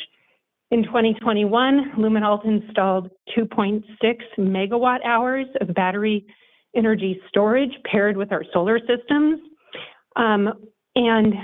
We were also highlighted in the New York Times for one of our installations, which was an off-grid 228 kilowatt hour battery energy storage system that is the only solar paired battery energy storage, which is the only way that this house has power, because the battery and the storage system are one.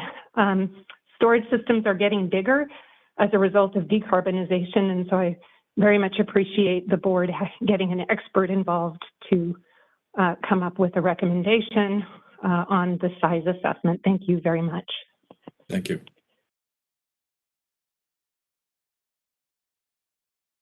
Our next comment comes from Tom Enslow. Tom, I've sent the request to unmute your microphone.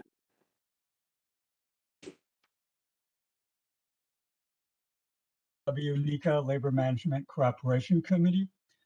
We support option one, but we respect the desire to proceed with the second option and commit to participate in good faith in that proceeding to find a reasonable threshold standard.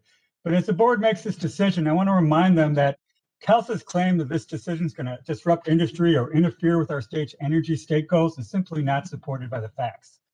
This action would only affect the 341 C46 contractors who do not currently also have a C10 or A and B license, compared to the over 26,000 C10 and C46 contractors that are already authorized to install PV and battery energy storage systems, including the speaker who just spoke, Luminante, who do have a C10 contractor's license and can install energy storage. It doesn't impact them.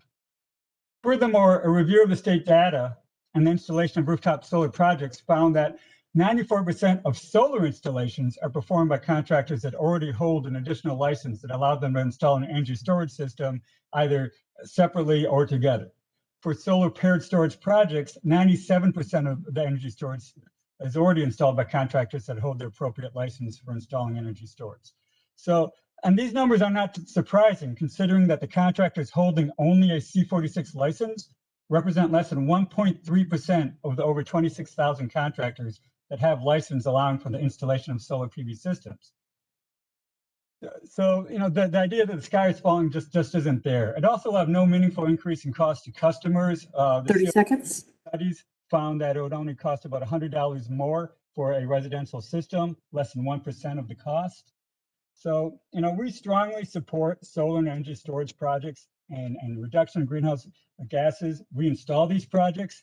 What's before you is a typical contractor license scope questions. It's not going to have any detrimental impact on achieving our energy storage and greenhouse gas reduction goals. And the sky is not falling. And we hope that you can look past the rhetoric that is coming from the solar industry. Thank you. Thank you. And our next comment comes from Steve Campbell. Steve, I've sent the request to unmute your microphone. Me? We can. Okay. Thank you for allowing public comment on this topic. My name is Stephen Campbell, Senior Policy Manager at Grid Alternatives. Grid Alternatives is the nation's largest nonprofit clean energy and storage provider, exclusively serving disadvantaged communities and low-income families. In California, our work consists of building solar and storage systems for clients that want more resilient homes in more resilient communities. We serve affordable multifamily developments, commercial buildings, and households in cities, rural communities, and tribal communities. If the licensing regulations the CSLB adopts are too restrictive, that they would limit the size of the available workforce to install solar and storage technologies, there simply will be not enough people to do the work required to meet the state mandates that electrify our economy. As found in Senate Bill 100, we need a future build rate that is roughly 8 times faster than the historic build rate. At Grid, we have been safely installing solar and storage for low-income households for years. We have also tried to hire certified electricians for the last 3 years and have not been successful. Going back to the task ahead of us, needing to install 8 times more solar and storage than we have in the past. Barriers to that build rate create an equity issue. We want more investment in clean energy, certification, training in disadvantaged and environmental justice communities, but this regulation could create more barriers. We want more investment, not barriers. 30 seconds.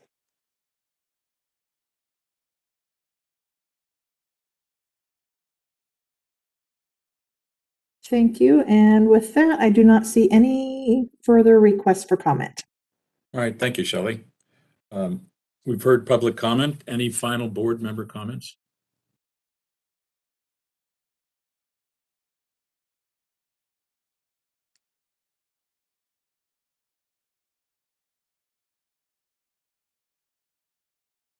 Shelley, I just saw a note from someone saying there's some public comment on the phone.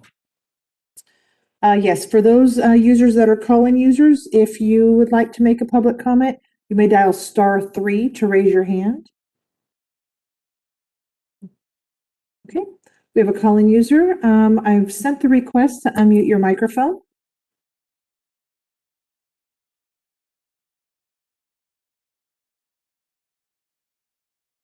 Good afternoon. My name is Emily Langenbaum, and I'm one of 250 people who work for Renova Energy in Palm Desert. I understand staff has been directed to research this issue further, but I'd like to point out that imposing any sort of limit for C46 licenses based on system size will unfairly discriminate against communities living in desert areas like the Coachella and Imperial Valleys. We have significantly higher loads in our area compared to the rest of the state and the country. Not because people have bigger homes or make up the higher income bracket, but because temperatures hit over 120 degrees in the summertime. And many of our homes are older and we have much heavier loads to carry to maintain livable conditions. We are currently authorized to install solar and battery storage under our C46 license. So any changes to this would impose great difficulty for us. All right, thank you.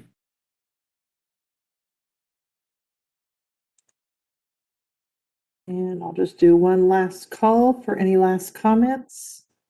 You can raise your hand. Calling users can dial *3 to raise their hand, or you can submit it through our Q&A and chat. Eddie Bernacchi, I see your hand is raised. I've sent a request to unmute your microphone. Thank you, Shelley. I appreciate it. I just want to chime in and say thank you to Chairman Granzella and to Board Member Tykert. They put in a lot of work to bring both industries together to work on some compromise. I still think there's a path forward on getting to a compromise on this issue. We are happy to work with the board and pursue a reasonable standard or scope that would allow for the continued installation for those individuals that only have a C46 contractor's license that is based in code. And so we would support the motion that's on the floor now, and thank the entire board for all the time and effort that they put in this issue. Thank you. Thank you.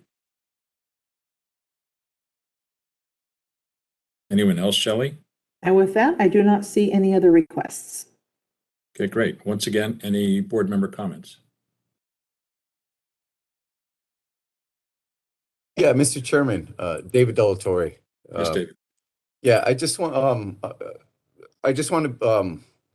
the way I understood it, the way it was presented previously, it was between, I'd hate to say the word excluding, but yeah, it would exclude C46s from performing the SPES.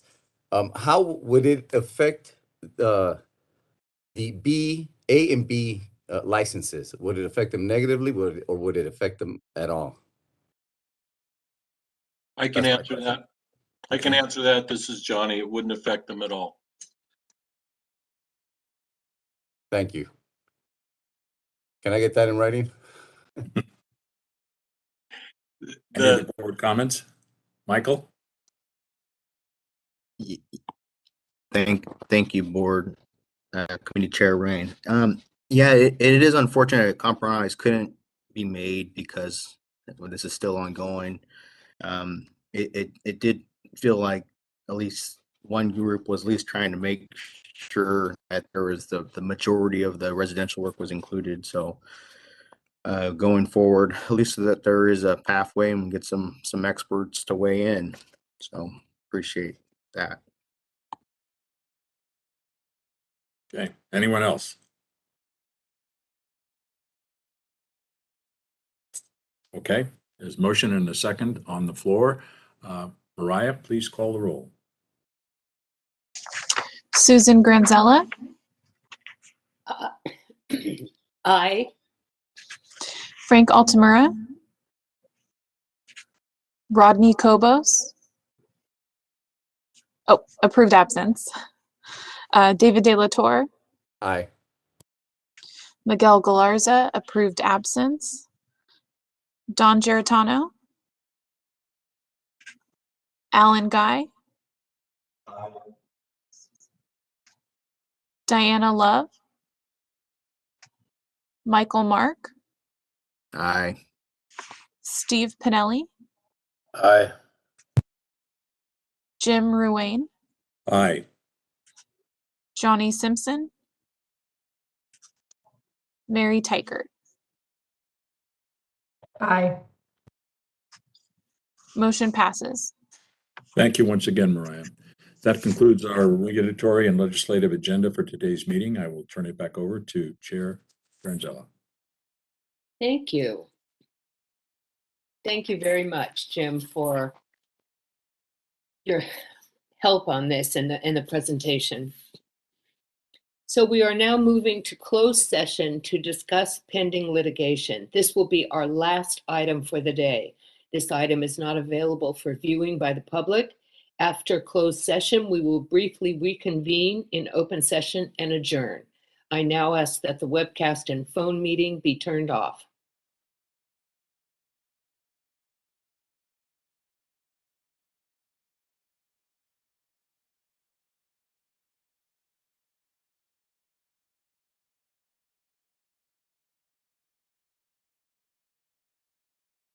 I'd like to ask our members of the public to please log out of the meeting, as we will be locking the room for the closed session.